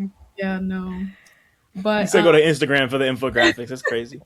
but I think for me, like when it comes to that, I do think that sometimes there are creative moments where it is necessary to be somewhat explicit, but that's very much case by case. But I would say for the most part, I definitely lean into being a lot more poetic and being a lot more illustrative when I'm talking, especially when I'm talking about themes that are particularly heavy, especially when they are personal and anecdotal, because it's kind of like low key, I feel like the audience kind of doesn't need that from me, or it's something that I'm not really willing to do all of the time. So yes, it is creative, but a lot of the time for me, it's almost like protective in a way, where like I'm not only am I using the poetry to cope, but I'm also using it as like a wall, even where it's like the truth of the situation or like the direct explicit content of the situation I'm saving for myself, and what I've decided to give to the audience is kind of like the more artistic and poetic interpretation of what it is that I'm talking about. So yeah, it kind of is, it's very like a protective, it's like a way that I protect myself, honestly. Well, I think part of my POV is that if you compare these like approaches to like communication, it's like it's easy to be explicit when all you want to say is this is the product I am, buy it. Yeah. But if you're like digging deep and talking about nuanced reality, like you have to make people feel you more than you have to just tell them what it is, like it's like, but I definitely agree, like, and I think that's another thing that we stand on this, have similar principles, is like there's a time to be explicit as fuck. Like I see right behind you, Palestine will be free, that's period, but in the song it's like one of my favorite in the music, like one of my favorite lines you say is like, can't even tell if they know I'm a person. That just like speaks to like this inherent solidarity. Anybody who has felt dehumanized should feel you, but you're not like saying like fuck the police in that moment, or like fuck patriarchy. You're saying like some shit. Right. Like like speaking to feeling is so important. Like knowing how to do that is such a skill. Because like anybody could say free Palestine from the river to the sea, fuck the police, fuck the patriarchy, and obviously word, like of course, but like it's really it's such a skill to be able to communicate that through references or affect, or just like these stylistic production choices, or if like a mixing choice or whatever, like it's definitely more skillful to me to know how to like just say that without saying it. But of course, like that's part of the reason why I love Spike Lee, because Spike Lee is very like, this is what I want to do. This is what I'm trying to tell. Like he's like grabbing you by the fucking shoulders in his best shit, and is like, this is how I feel about XYZ. And like that's what he does, and he's very good at that when he's good at it. He's made some pretty terrible movies, but Like his good stuff is very like, this is what I'm doing, saying like that's cool, but not everybody needs to be like, this is what I'm doing. Sometimes you gotta create a rape revenge rap album and let people parse the shit out through that. But before we dig into the music proper, I wanted to touch on, like I want to do the same thing for music. Like when did music become capital M music for you both? Like not even in the sense of wanting to make music, but just like fucking with music. For me, okay, I grew up in a very musical household, so it was just like Mm-hmm. from jump, like music was just a part of life from the beginning. Like my mom was a musician. My mom was a rapper actually. Let's go. Um so yeah, my mom was a musician. She was a singer and a rapper. And my mom was like Gen X. So she was like in her 20s, like in the 90s, and in her 30s in the early 2000s. So I had a very young mom. Um, and she always had that shit on. Like she just always had it. So really funny is I was actually gonna tweet this, but then I was like, let me calm down. But I was gonna say like I feel like it's hella corny when y'all be trying to trash on the 80s rappers and how they used to be their whole style. Cause I'm like, their shit was so theatrical and cool. Like their shit was first of all, and Yeah. also that was like very early hip hop. That was like around the the initiation of all of this shit. And so like I feel like people always like clown on that era because it's like some Unk shit, but I'm like, oh no, Unk was kind of cool. Like that shit Yeah. to me, like Dana Dane and Slick Rick and like all those guys, like Cool Mo D. And then a lot of the 90s stuff. Like I love Bone Thugs and Harmony. Like I feel like Bone Thugs and Harmony was the first like rap music that I really like dived into. Hmm. Like down, and I was like obsessed because the flow is, I mean, like that's a masterclass on flow right there. Also 3 6 Mafia, like I'm a Yep. huge 3 6 Mafia fan. Another masterclass in flow. Yeah. I could tell you love Memphis Oh just yeah, by the way you I rap, love Memphis, but also my family is from Tennessee. I grew up Mm. in Indiana, but my family is Southern. My maternal side of my family is from Tennessee and Mississippi.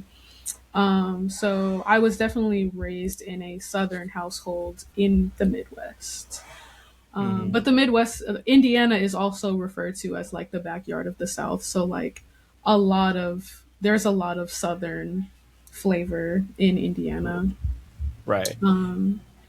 So yeah, like definitely hip hop was the first like hip hop and R&B and just like soul music in general was like the inception of me being introduced to music, and it's just like it was just always around. Like Yeah. it was just always around. Like my mom had huge CD collection. Like we always had like I mean probably not the most expensive shit, but like definitely had like some hi-fi like listening experiences like as a child. Music was just taken seriously. Like it was just like, yeah, like this is a legit form of entertainment. We are going to spend money on being able Yeah. to listen to music, whether it's at home or in the car or wherever. It was not like we might not got it like that, but we're going to make sure that we have entertainment. And music Yeah. was a big part of that for sure. And then, kind of secondly, I am a violinist. Like, I'm a classically trained musician. I started playing violin when I was like 9. Um, so I've been playing violin for like 20 years now. Um, and yeah, I grew up playing in orchestra like when I was in um, elementary and middle school. I took private lessons kind of in the latter half, like latter years in middle school into high school, was taking private lessons. Um, and yeah, Wow. that's pretty much music for me. I started rapping later, like much later. I've been a Hmm. rapper now for like 10 years proper. I started rapping in like, well, no, it hasn't really been a full 10 years now because I would say I started rapping in like 2017. So Yeah. we're almost there. We're almost there. Right. Um, Yeah. Yeah. No. Later, I was definitely gonna bring up like the Haze B and Navigate oh days. my You know, like that god. that that that that type shit. You know, like it's you know it's Oh been my like nine, goodness. 10 years. Mhm. Mhm. But that's so cool. You know, like I mean, like when you told me or when you reminded me rather that you were a violinist and that of course you play violin on the album and you know like I don't know I'm like this is an interdisciplinary space so I'm always fascinated Mhm. by Mhm. people kind of I don't know if there, I coming don't at actually rapping. don't know if there's violin samples of me on the record. Oh, I thought you sorry, I thought you told me that you'd played at some point on the record. Never mind, forget it then. Oh well, I think my violin has like samples of me playing has maybe been on some music that Haram has released. Yeah, Or I you're know that you yeah. I it doesn't sound like violin from the way I treated it, but you are playing violin on I Don't Give a Fuck from Okay, Beside yeah. Myself. Yeah. That's what I It's was So like thinking funny. of. I was it's like, like I know. That was it. resampled. Hmm. Yeah, there's like a That lot of was it. effects on it and stuff. So it's like yeah. Got you. Yeah. Sorry, I know we were talking about that, and I thought it was never mind. But Haram, what about you? When did music become capital M music for you?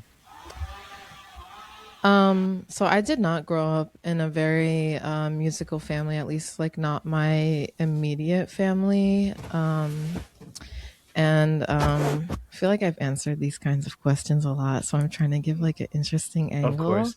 And Yeah, one no, we've thing, talked about it too, so yeah, we I'm sorry have. to even ask again. No, it's okay. But one answer that comes to mind, which I feel like speaks to this like uh, noisy experimental nature of like hip hop, um, is I remember reading an interview where Michael LaCour, formerly known as Blackie, the noise rapper, Yeah. said that when he was younger, he would just be rapping to the lawnmower. So he would be like cutting the grass and like rapping to the engine. And that reminded me of when I was a kid.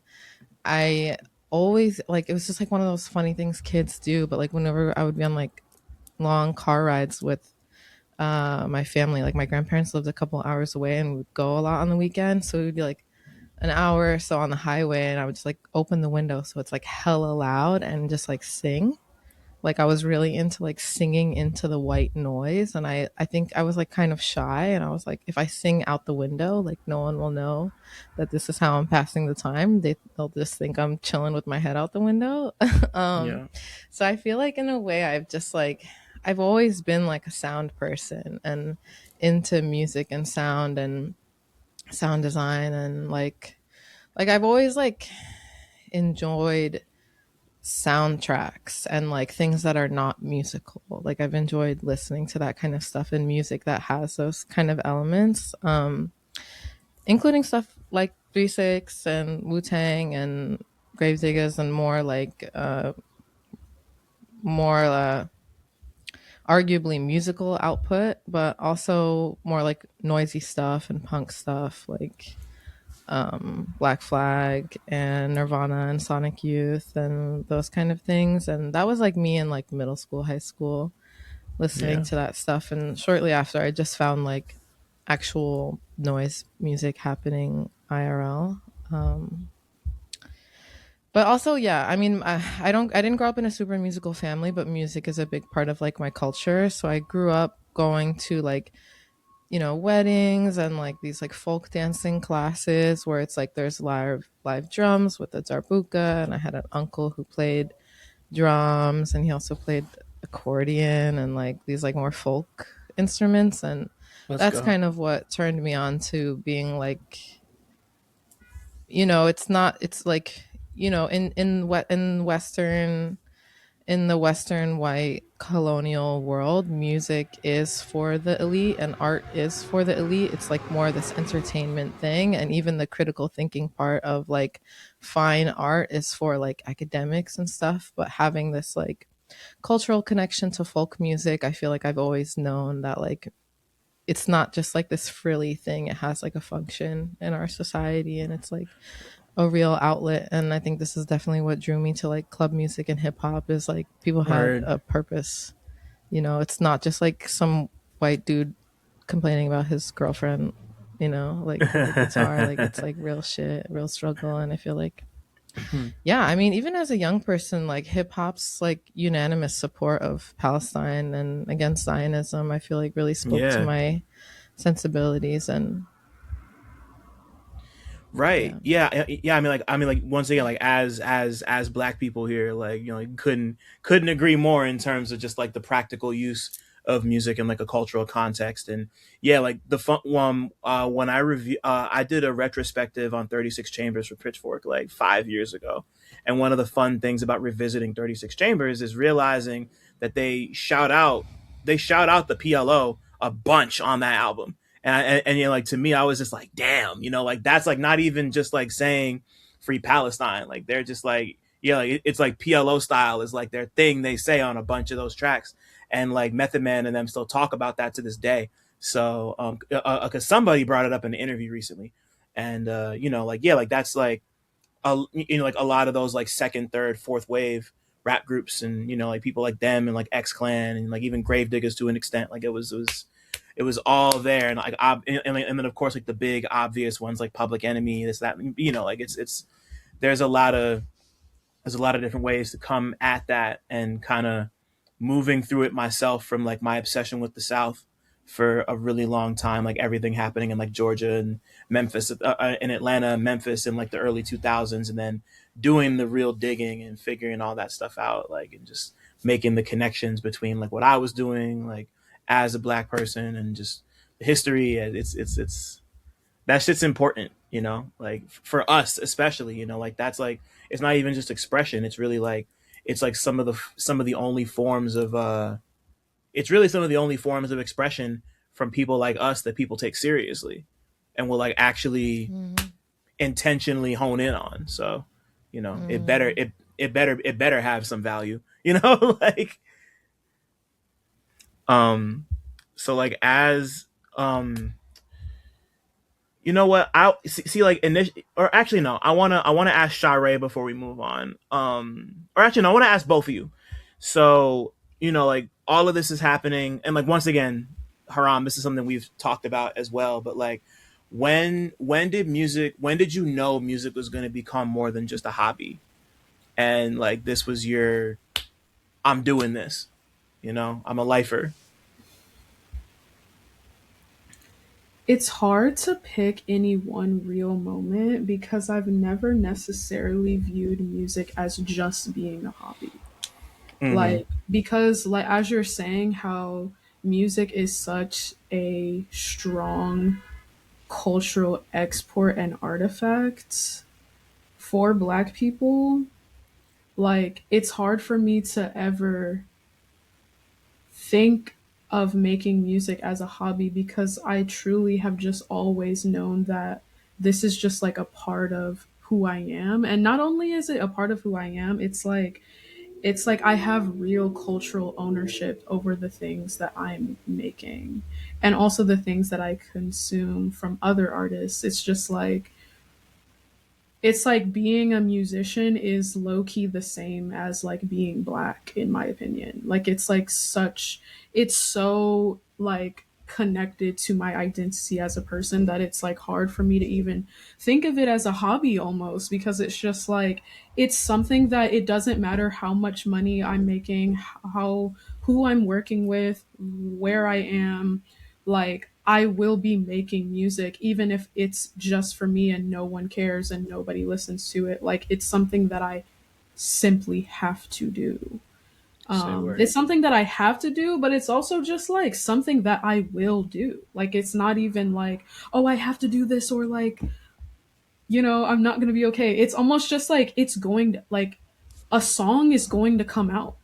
like whether I want it to or not. Like if I'm just in my house just chilling, like it'll just appear before me. And most of the time that's actually how it happens. Is like I'm not even sitting down like, okay, I want to write a song that's about this. It's like I went to the club with my homegirl and I woke up the next day and then the song just like fell into my lap. Like literally that's how it happens most of the time. Um and so it's like, yeah, it's like, yes, it is a hobby because it's like, I collect gear and I like have friends who also do similar things and we talk about our processes and compare and like, we learn stuff from each other, and that is what you do with a hobby. There's community around it, you invest money into it and it's also fun and you enjoy it, but it's like it's hard for me to even conceptualize music like it's a hobby because it's like almost like not even almost, it's like very spiritual, honestly. Like it's very spiritual and it's very like so intrinsic and connected to my identity as a person. It's like, Yeah. and so I guess when did it become that, and also it could be a career? So I guess like maybe that's the question for me Yeah. specifically. Um Probably within the last like 6 or 7 years is when I realized like, okay, like I could probably do this as a career. Yeah. Just Word. like getting the opportunity to like play more shows, and then also obviously like this album, like a independent rap label wanting to invest time and resources into something that I'm doing is like, okay, yeah, like this is like, this is like got some motion to it. So that I would say, yeah, like it's felt more like, okay, this could really actually go somewhere in it could actually go somewhere in a material way Yeah. within the last like 6 to 7 years. Cool. Before we dig into before we dig into y'all's relationship and the album proper, Haram, what about you? If you have anything you want to add on that front. Yeah.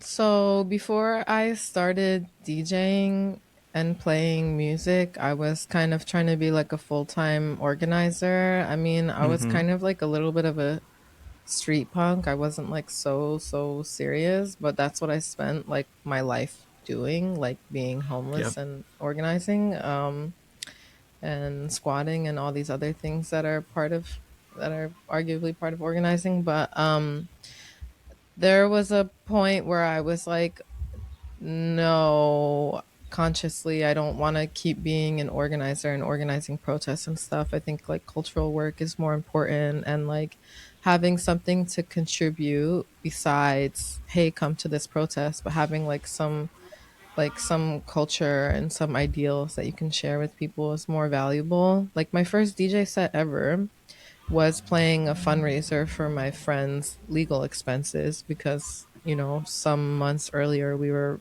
running around tagging a cab in West Philly. Like, and then, somebody wasn't looking out for somebody properly and they got arrested. And that was like my first DJ gig. That was like the imperative, like learn to DJ in time for this gig.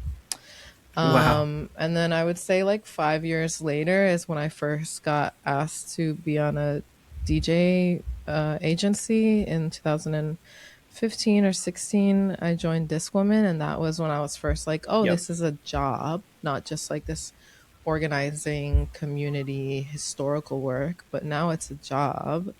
And but I was like a DJ for so long. I was like trying to make music, but DJing is like a really full-time job, especially traveling the way I have been the past 10 years. So I've been like learning to produce and producing, but I haven't really gotten a chance to fully like be an artist and dive into my practice as like a musician until like the past, I would say like 3 4 years. I've really been like locked in here, and I feel like, Yep.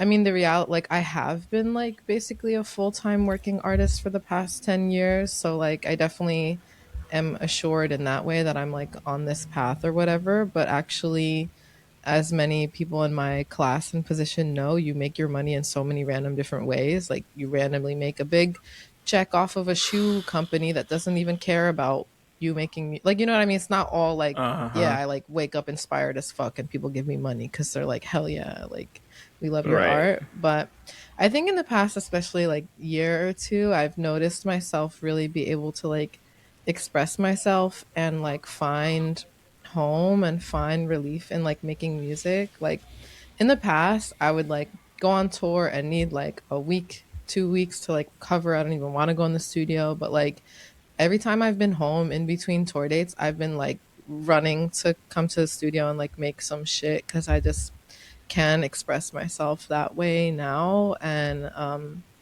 that's what I feel like really has cemented for me because like I definitely can see a relatively near future where I like essentially retire from DJing, but I think like I'll be making music. Like I'll be making Yeah. music even if I like don't make much effort to distribute it. It's like I need it, you know? So I Yeah. think that's like my journey, but the world is getting pretty bad.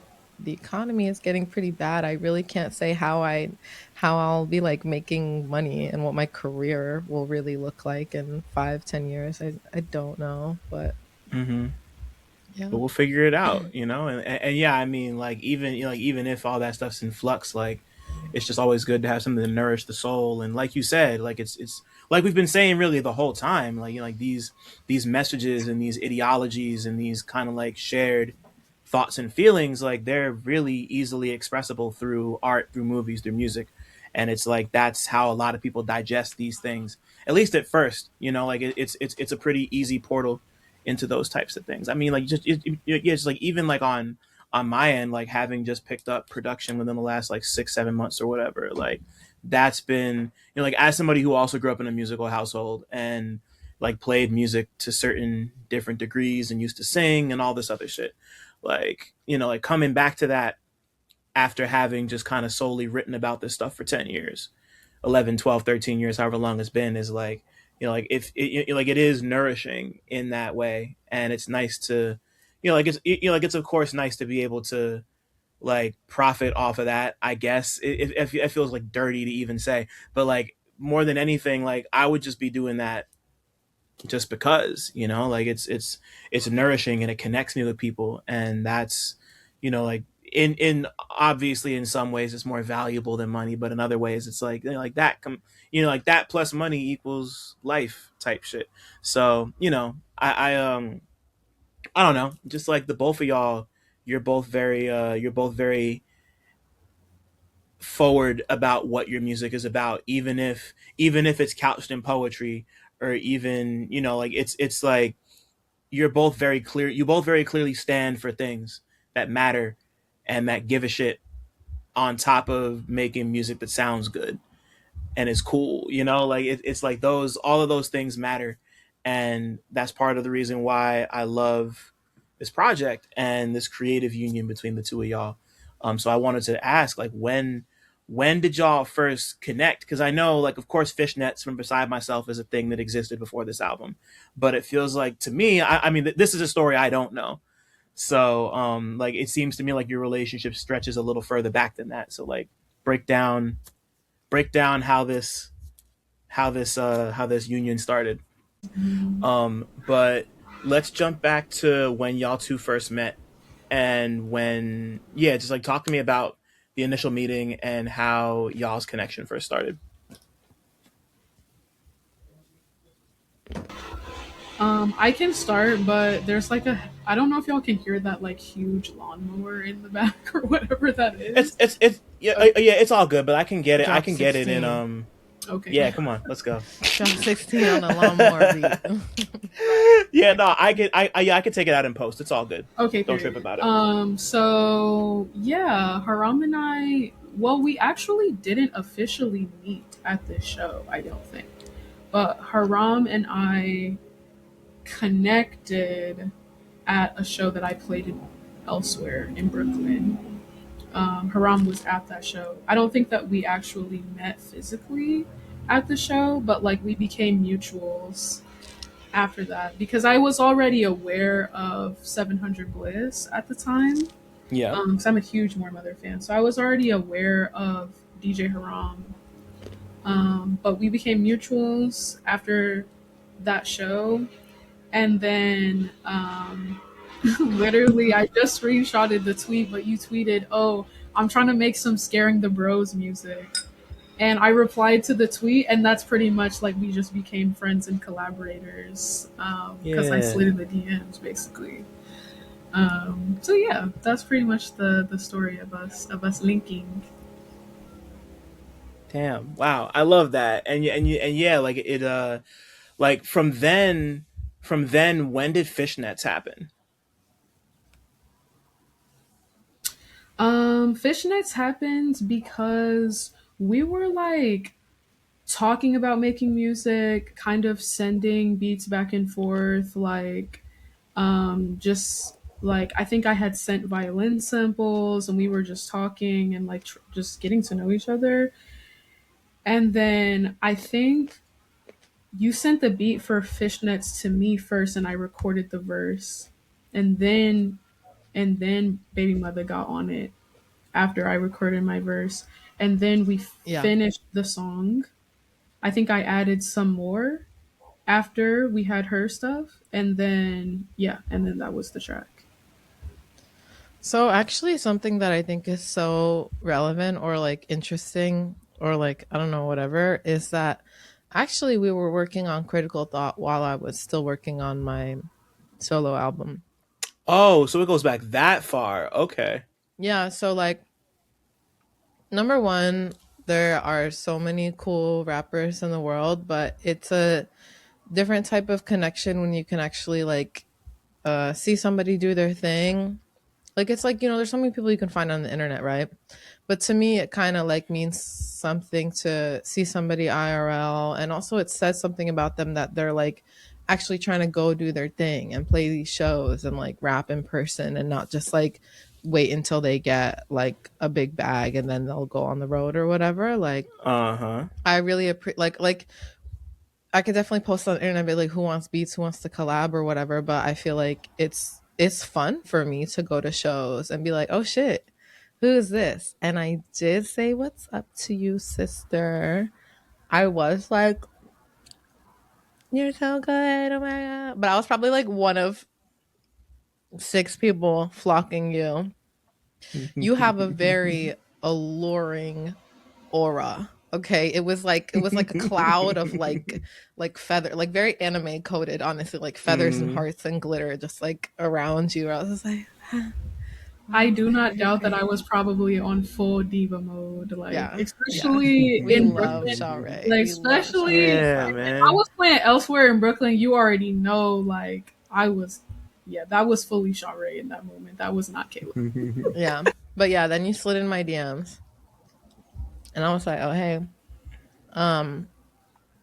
but no, I mean, I think it's funny because well, even with like the thing, like I just sent you some beats the other day because I was like thinking about how like it was very challenging to make my debut solo record. Like I was having a lot of like mental battles and also just like logistical issues where my studio's in my house now. Then I had to go to a studio that was like 2 hours away from my house, and like it was just a lot of struggle and putting together this whole thing with another indie label. Like it was really challenging, and it definitely did make life like quantitatively more challenging to be like, oh, I'm working with this other artist on another project at the same time and I have to take on that work too. But I think it also was like awesome and like relieving and like nourishing and like gave me like the musical experience that's more mutual versus like head down finish this shit, you know. So I could Yeah. be refining beside myself tracks and putting the finishing touches on them while I was also enjoying the fun creative like, so what do you want to make, like what do you think of this part of another new project. And So for fishnets, I feel like we probably already had a couple tracks we were working on by the time fishnets came around. But like one thing about Sha Ray is that like she will lock in on a deadline. I'm about to just start giving you deadlines like for shit that doesn't really have a deadline. I'll be like tomorrow about everything. But like I was like, no, if you want to be on my record, like it needs to be done, and it would be really good because then people will know about you and me, and then our record will come after and all that kind of stuff. But Synergy. after she recorded her verse to Fishnets, I showed Baby Mother a couple things, but she chose it because she was like, "This bitch is going hard." Yeah. I was trying to get on that track with Sha Ray. So Hey man. Yeah, no. That's really the GOAT. For sure. Yeah, no, she's amazing. And the Memphis, not Memphis, the Tennessee connection. She's from Chattanooga, not Memphis, but still Tennessee. So I mean, like that's really fascinating to me, just because I always tend to think about shit like that in like the chronological sense of like, oh yeah, like it must have been that, and that. So like, considering like like Beside Myself is like your big like splashy solo, like this is the DJ Haram album, and you guys are working on Critical Thot, or at least like the songs and ideas that will eventually become Critical Thot. Like as you guys are starting to pile songs up and you're exchanging ideas, like when do you first realize this album is officially an album period is starting to officially take shape? I feel like that was the intention from jump, and really that is like low key, actually not even low key, that's like Billy Wood's influence. Like from the jump, before we ever had collaborated, did any type of session, um talked about music at length of like, okay, what do we actually want to do specifically, Woods was like, make an album. Like that was his recommendation from jump. And yeah, if Billy Woods is telling you, hey, you should record an album, then you kind of go record an album. Like, so yeah, it was always going to be a record from the get-go, because of that kind of conversation and inception of it all. What were sorry, you looked like you were about to say something. yes, that part. So I mean, like, what were some of the earliest songs that came together for this project? Because I mean, like, just going through it myself, I think I mentioned this to both of y'all already, but like my favorites on here, if I had to pick like five, like Thought Daughter, Hey Queen, Show Ain't, like that 3-track run, insane, love it. And then Low End Skiza and Elixir, like that's like those are like I love the whole album. Those are my five, those are my starting five. But like, what were the earliest tracks you remember coming together for this? Weirdly, I feel like The Material. Mm-hmm. Yeah, the material was really like, okay, that's done. Like that one came together super quick. And yeah, that one came together super quick. And that song, I love that song because it's really like an introduction. Like I literally am like through the verse introducing myself, and so I was like, this is going to be the first track. But from the second that I heard the beat, I knew that was the open to the record, like immediately. I love that like punch of like, I think it's like strings. That punch of the strings, like it's really like a smack. Like I really love like that like abrupt kind of sound, and then like the drum that comes in, the distortion on like the sample that we use on the intro. And then that's actually my homegirl. That's like the album's not gonna be out by the time that this comes out, so I don't know like spoilers, but she's like, meanwhile, whole time I got your competition on the phone. That's my homegirl. That was a voice message that she sent me. that we Shut like up. chopped it up. We like chopped it up and like made it sound super dope. The material, look at the material, bitch, that was scripted though. I was like, oh, can you add this one little part? But yeah, so that's what like that's my homegirl on that, and then it goes right into my verse. And I knew that I wanted that verse to be like, I'm Sha Ray, and this is who I am as Sha Ray. Yeah. So yeah, that was the first track. I want to say that Thought Daughter was one of the earlier demos. Yeah, Like, and I think Champagne, or like the original Champagne.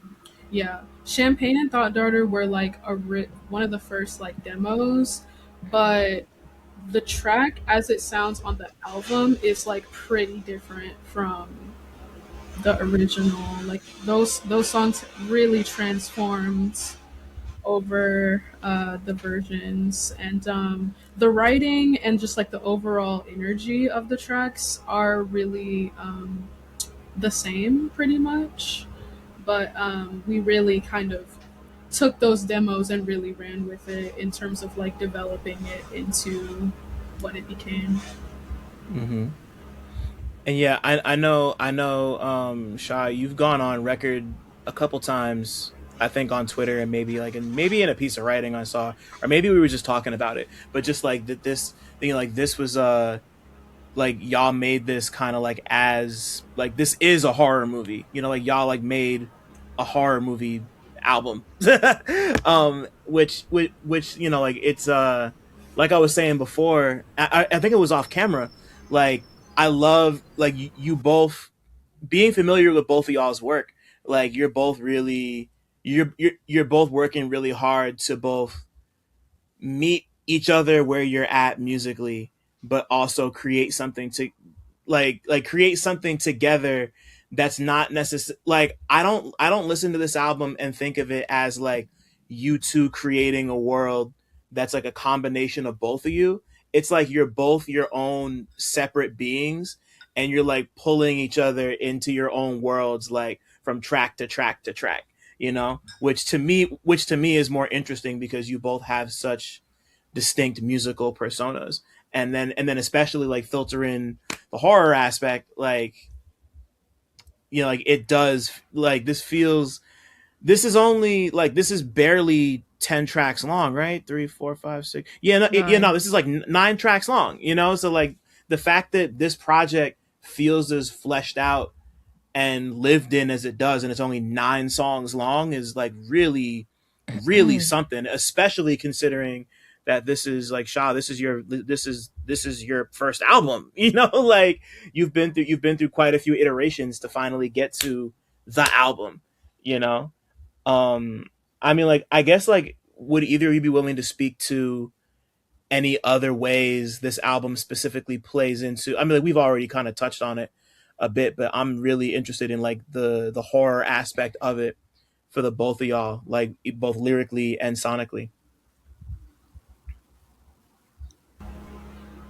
I think for me, it was really important to kind of have a piece of work where I could just really dive into a lot of themes of misogyny, misogynoir, working as a woman and feminine person who is also grappling with the complicated feelings of like using my sexuality in order to get people to care about what I'm talking about, basically. I feel like as a rap girl, like that just kind of honestly feels like imperative a lot of the time. Where it's like, if you want to sell records, if you want to play shows, if you want to, looking the part is almost just as important as sounding the part. Yeah. There's so much emphasis on what you look like in this space and in this industry. Like, and so this album, kind of in a very simplified way, is like me expressing a lot of my frustrations with that. But also like kind of flexing it too, like being like, well, I do think I sound the part, and I also do think my outfits are tea, and that my makeup looks good. So, like I do think that that's that's a part of it, but it's kind of like that's not it's not just as cut and dry as that, right? Like you are going to be in dangerous situations as well as just just living as a woman in general, like just existing regardless of what you look like or how you present yourself. You are going to be unsafe, like at times. Like that's just the reality that we're living in. So kind of like not shying away from needing to be honest about that reality, but also trying to cope with the fact that, like, at the end of the day, that is power, right? Yeah. Like, I kind of say that in the write up about Woods interviewed me about kind of asked a very similar question, not necessarily about like the horror of this album, but just like what this album means and what is my perspective of like what I'm trying to say on the record. And I said that this album is about feminine authority and like feminine sexuality and the imperfect power that exists inside of that, and how I personally feel like as an artist, when I think about my mission and what it is that I'm trying to say, which is the fact that I'm trying to showcase and shed light on Black femininity and Black feminine liberation, I cannot afford to not use the power that I have. Like, I literally Right. cannot even afford that. And so it's like, yes, just using this power sometimes put me in harm's way. Yes, yes, it does. And I'm not afraid to admit that. And I'm not shying away from that reality. But it is my reality, and I have to live. And I have to remain focused on my mission. And so that's what it is. Like, that's just what it is. And that's how we get critical thought. And that's kind of the world around critical thought, is it's like exploring, well, what does a world look like when you are here? When you are, operating in those circumstances where I am a young woman who is like using sexuality to like push my propaganda, literally, like push my message that like the state of the world for women right now is kind of, and for feminine people right now, for gay people, for all of us, is like kind of scary and fucked. Not even kinda, it is. It's scary and fucked up for Yeah. us right now. And so it's like we really need to talk about that, and we really need to like, and hopefully talking about it and the way that I'm able to make you feel through the music will make you want to try to do something about it, even if it's just on your block, even if it's just to the people that are in your phone. Like if that can inspire you to do something, then I feel like I did my job, because that's really what we fucking need right now. Like, we need people to give a fuck. And so that's really what I'm trying to do with this, is like what Haram said, is like that cultural work, like giving people something to sit with, something to talk about, something that's going to be operative. And that's why I tapped into the horror for this. And it's not just because of I am a huge horror fan, so truly when it comes to rap, I always am going to be trying to, it's going to be a spooky song on my record no matter what the project is. Like, I'm going to scare you, because that's just, that's just kind of who I am as an artist. And also I like the juxtaposition of like an album that is really sexy and erotic but also scary. Like, I really like that dynamic. So yeah, so specifically talking about the horror elements of the record, I kind of felt like that's what it always was going to be. That's always what it was going to be. And especially that was a huge reason of why I was super excited for this to be a project with Haram specifically, because I feel like your sound just works so well for this. Like, it's actually perfect, like, for this whole kind of world that we set out to create. Um, and kind of, I just love the whole flow of the record, how like a lot of the earlier tracks are kind of like club bangers, or just like hip hop bangers, where but a lot of the lyricism though is still pretty dark, even on some of the more upbeat. um I don't want to say traditional, because I don't think there's like, most of the songs on this album are not necessarily super traditional hip hop. But like there are some that are a little bit more traditional leaning than some other tracks. And even then, I think like the approach with the lyricism is still very, Yeah. you know, we're dancing, but there's an elephant in the room.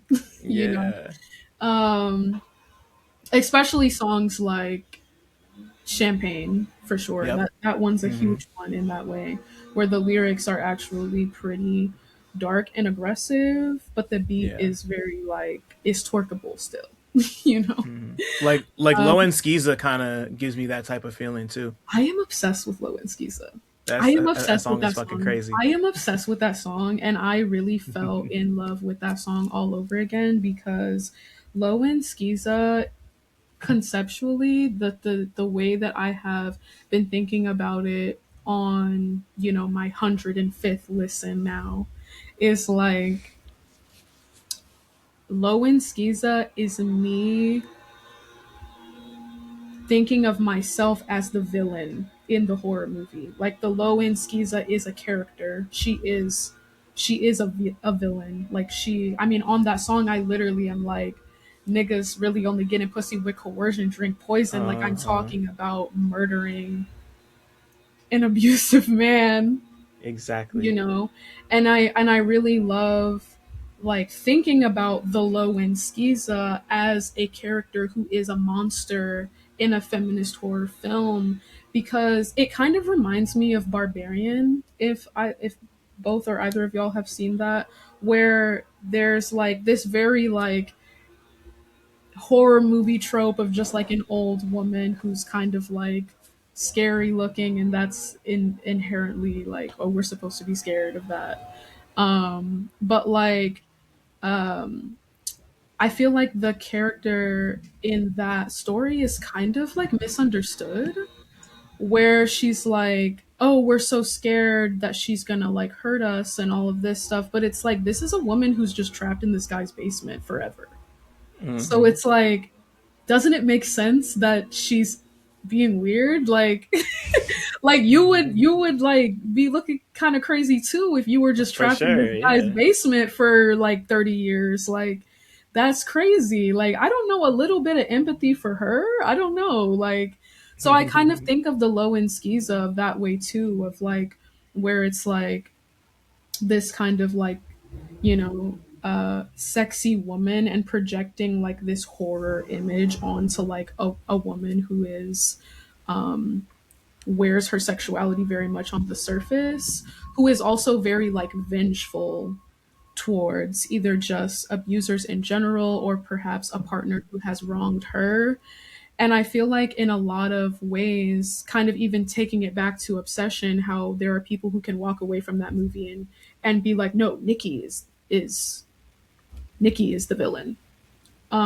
Where it's like, you know, I think that if this was an actual horror movie, I think that there are people who could walk away from that and feel like, oh, well, the Low End Skiza is the villain. But it's like, no, it's actually way more complicated than that.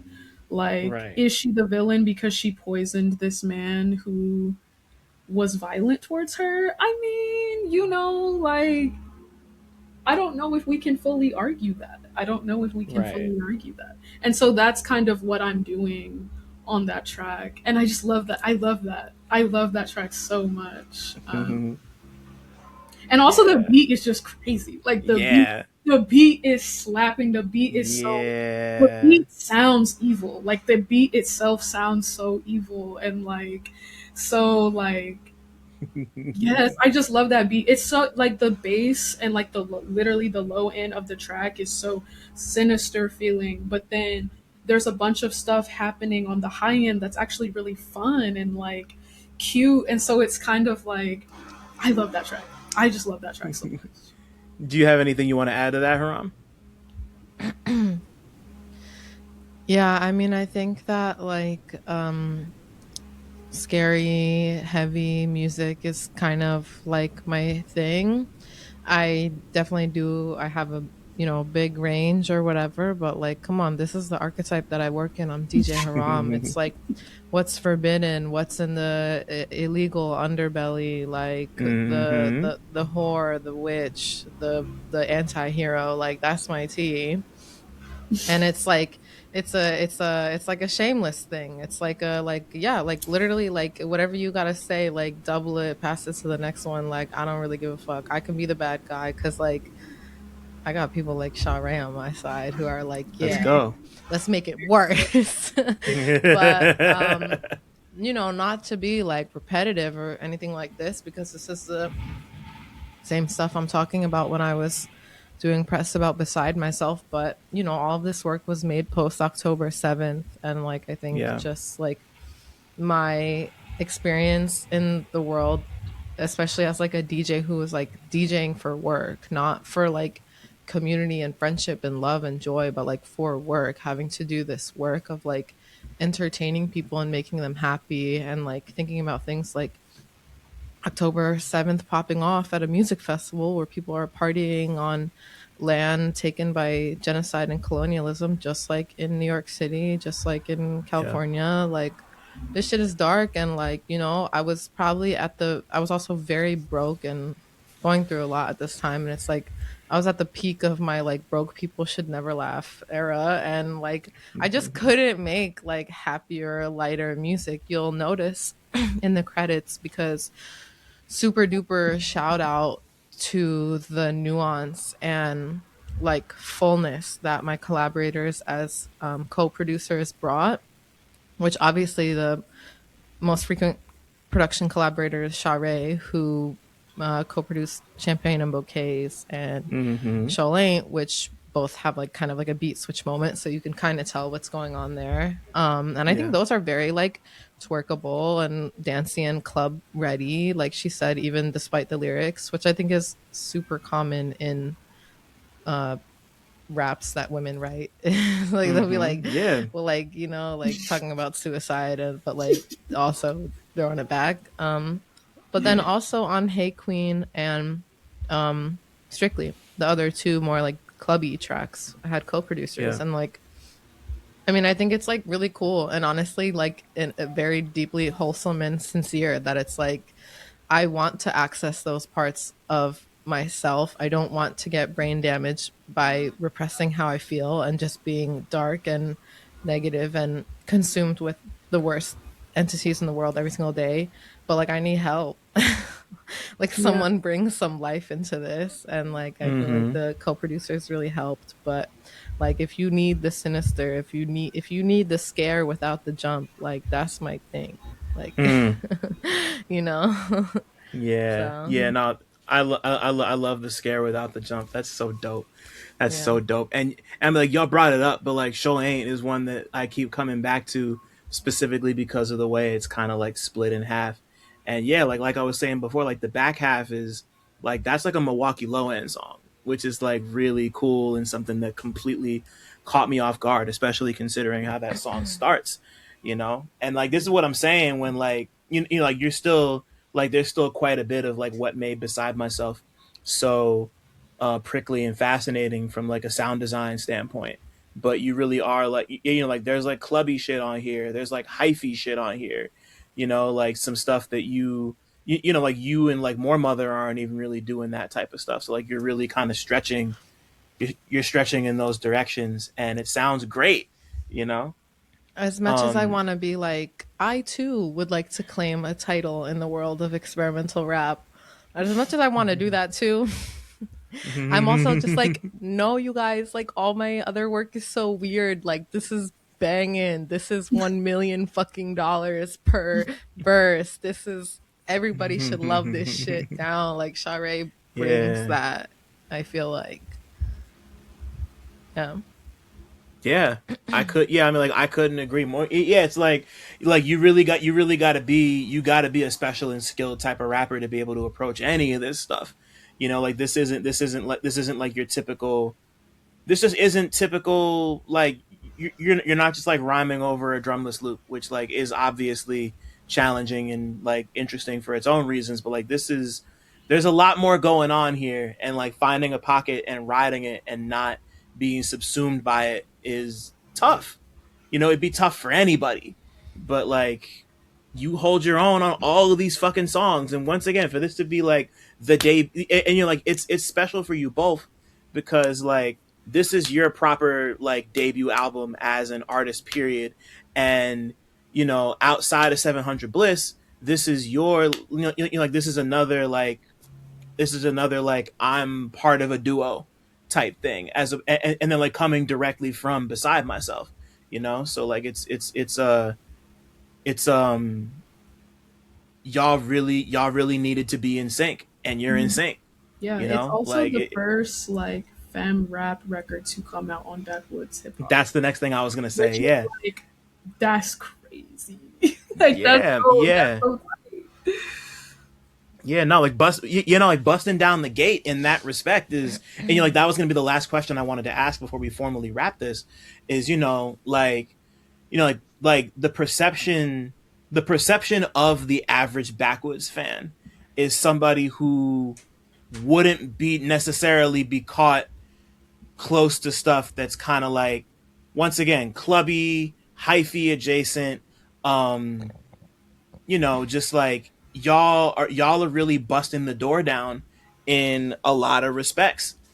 And you know, like being the first femmes like at the forefront of a project on Backwoodz is, it's a really big deal.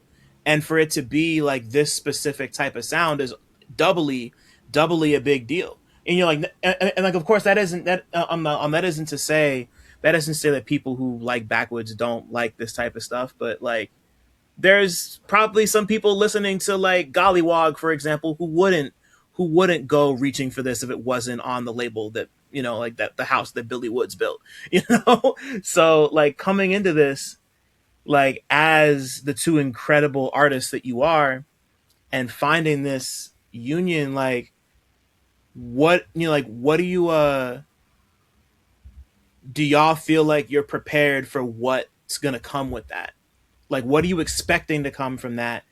And do you feel like ready to give this to people in that specific context? I would say yeah. Yeah, because it's like nothing new from what, and probably Haram will maybe feel me on this too, is it's just like when you're a woman working in the music industry, it's like this is like some calm shit, honestly. Like it's not some calm shit that it's coming out on Backwoodz. Like that is like I'm gagged. Like I am. Like that's Yeah. like I feel super proud of that. That feels like amazing. Like it I'm so grateful. I'm so grateful for, you know, for my work to be valued and invested in by, I feel like I really am like standing amongst greats, like truly, and that's so humbling. But when it comes to like how the record is going to be perceived by like the larger audience, it's kind of like I'm not really bracing for disappointment or bracing for, oh well, there's going to be bros who don't really fuck with me. It's just kind of like that's going to happen no matter what, because of Word. who I am and what I do and what I say. And a lot of the time I get on stage and I lose my mind and I say things that are true and valid, but a lot of y'all don't want to hear that shit. And One. so that really makes people mad sometimes. And so that's just kind of like that, just it's something that comes with the territory. So it's like the preparation for that is already baked into my experience already. So it's not really something, I'm not going to say that it's not something that I don't have to prepare myself for emotionally and also, you know, whatever, but it's like it's not necessarily new territory, more so as the scale of it has definitely increased. Word. Yeah. Yeah. Absolutely. Haram, you got anything you want to add to that before I ask my last question? What was the question exactly? I can't remember. Um, what just like Um, what are you expecting people, like, are you ready to put this project out, and what are you kind of expecting from people in response to it within the context of just like being like the first femmes to put out a project like this on Backwoodz? Yeah. I mean, I'm expecting that people eat it up. Like, I'm Let's expecting go. that people are Say gonna that. love it. Like, so the only track on the project that has my vocals is Elixir, and I've been Mm-hmm. playing that at my shows because I don't have that many songs in general that have my vocals, even on my own projects. So I tried to Yeah. extend this part of my set where I do vocal performance. So I include Elixir and I play it right after Fishnets so that I'm like, people Mm-hmm. recognize Sha Ray and stuff. But Yeah. like people be coming up to me like, yo, that shit is crazy. And like I Mm-hmm. said, like for me, I feel like in some ways, like 700 Bliss will be intentionally alienating in a way. And, we haven't had a conversation about it so recently, but if you compare the two rappers, More Mother and Sha Ray, like More Mother has songs on her debut record where she's like, um, basically like people disregard my life because I won't sell you sex. And then we Mm. have a different, I think, compatible universe of Sha Ray where she's like, I have no other option than this. And like, I've also found authenticity in this. And I feel like I'm in the middle of both of those. I think I lean more towards where Sha Ray is coming from, but like, I don't know. Like, um, I think like the people need it. And I just like, I think Yeah. this work is like, um, yeah, like not intentionally trying to like, it's in that way, it's like a little bit less punk where it's not like we're throwing urine on the crowd. It's like, we're just kind of deeply unsettling them. Like, you know what I mean? Yeah. But I do feel like, we give them a chance to get through the set without getting pee on themselves. Like, sorry, this is such a weird like analogy I'm giving, but like, No. yeah. So that's what I think. I think that like we're both pretty aware and used to people like being jealous, being haters, being weirdos, having different kind of criticisms that like we wouldn't be here if we ever paid any mind to that kind of thing. Yeah. I'm hoping to not get the negative attention of any more governments, and that's like my baseline of like protecting myself and looking out for my sister as vulnerable Yeah.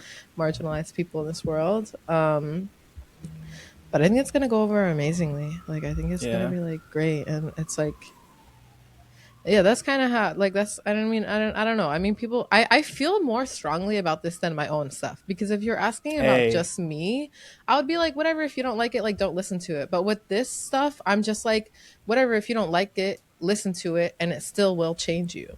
Yeah. Like Yeah. so Yeah. I think I, something that you said that like I really connected with is when you're talking about kind of like the similar worlds and like the specific world of this album being like I don't have a choice but to kind of sit with the sexuality and all of it. And like I think that's something that is really interesting to me when I think about the way that this album will be perceived is like the simple fact that I'm actually not talking about sex directly on this record. yeah.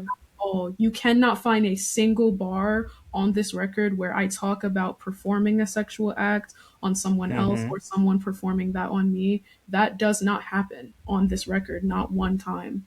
And yet Yeah. I already know that people will perceive the record as if that is what I'm talking about because of Right. what I look like and because of, what the album is. But it's like the album is sexy, like it is, but I think that more specifically I think of the album as being more erotic, where it's Yeah. like it's very complicated. Like it's not like this is not a Gooner album. Like if you're coming to the Sha Ray Yeah. DJ Haram Critical Thot tour feeling horny, like good luck, because that's not what we're doing. Like I promise you are gonna be probably a bit disappointed because what's going to happen on that stage is not, it's gonna be unsettling. Like it's not gonna be like, this is not that. Yeah, no, it's definitely a difference between something being erotic and something being like sexy and something being like about sex. You know, like like and that's I hope you like I hope people, like with Obsession, I hope people are smart enough to walk away, being able to put two and two together on that. And I'll save the schmaltzy stuff for later. Last question.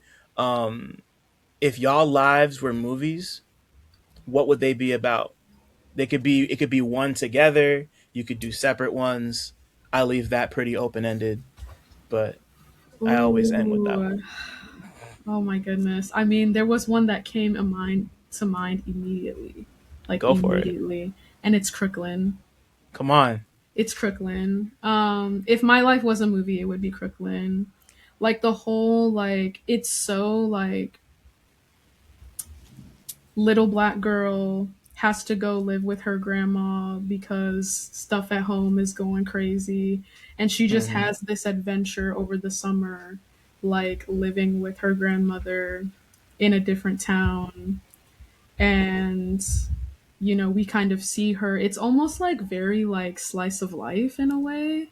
Yeah. Also, growing up, my dog, like my grandma's dog, her name was Queenie, and that's the name of the dog. Like it was named after the dog from Crooklyn, which is hilarious. Spooky. Which is hilarious. But I like that. yeah, I won't get too personal because I love privacy. But I definitely relate very heavily to that movie. Yeah. And I saw that movie for the first time as a child. And as a child, I did not realize how much I was going to end up relating with that movie. But when I watch it back as an adult, I'm like, damn. Yup. So yeah, Crooklyn. Yeah, it's a great choice. And yeah, they go to what, Maryland? Like when they go down south? I think so. Yeah, it's been a minute since I watched Crooklyn, but it has been a very long time since I've seen that movie. But it's such a beautiful film. It's such a beautiful film. It's so emotional and very tragic. And I love that movie. I don't watch it very often because it is pretty sad, but it's such a good movie. But it is sad, but there's so many moments in that movie that are very, very beautiful. Like it really is like giving like a very like traditional like poor black childhood kind of story. Like it really is like very, very much that. Word. And yeah, that movie resonates with me so deeply. Yeah, it's a great fucking movie. Haram, excuse me, what about you?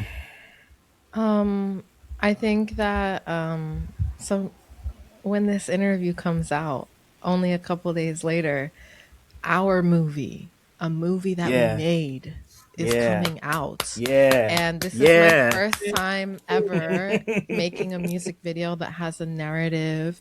We worked on the concept and story together based on some real life shit. And I think it's so fucking dope. And actually, it makes me think that like if Sha Ray and I had a movie together, it would definitely be like a heist movie, like set it off type shit. Yeah, yes, exactly. Literally. What's so crazy is when we were like doing the video, I was like, low key, this should be a heist, but like it would have been too crazy for us to fully pull that off.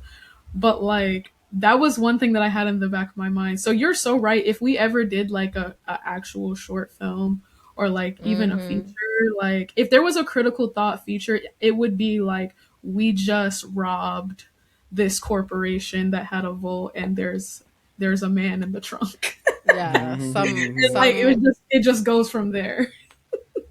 some like Robin Hood, pussy facing the world, Literally. like, cool tech, you know, crazy soundtrack, like us. Yeah. Literally. Yeah. Scored by DJ Haram. That's that shit, man. Of course. Well, I need to see that. Somebody send that to me later. But thank y'all, man. Like I mean, like having known the two of y'all for a good little minute separately, and now seeing you come together, about to put out this really dope piece of work, and I'm excited to see how people take it. I think it's fucking great. One thing I'm excited to do about it is give it the fucking car test. This is a fucking car album. Yeah, that's another thing. That's another thing I didn't really touch on, but like it's a fucking car album. So I'm excited to see how it sounds like on speakers. But I'm so proud of the both of you. You know, just like congratulations. Like thank you for both being, and like on top of just like being great artists. Like you're both solid people. You both put a lot of trust in me.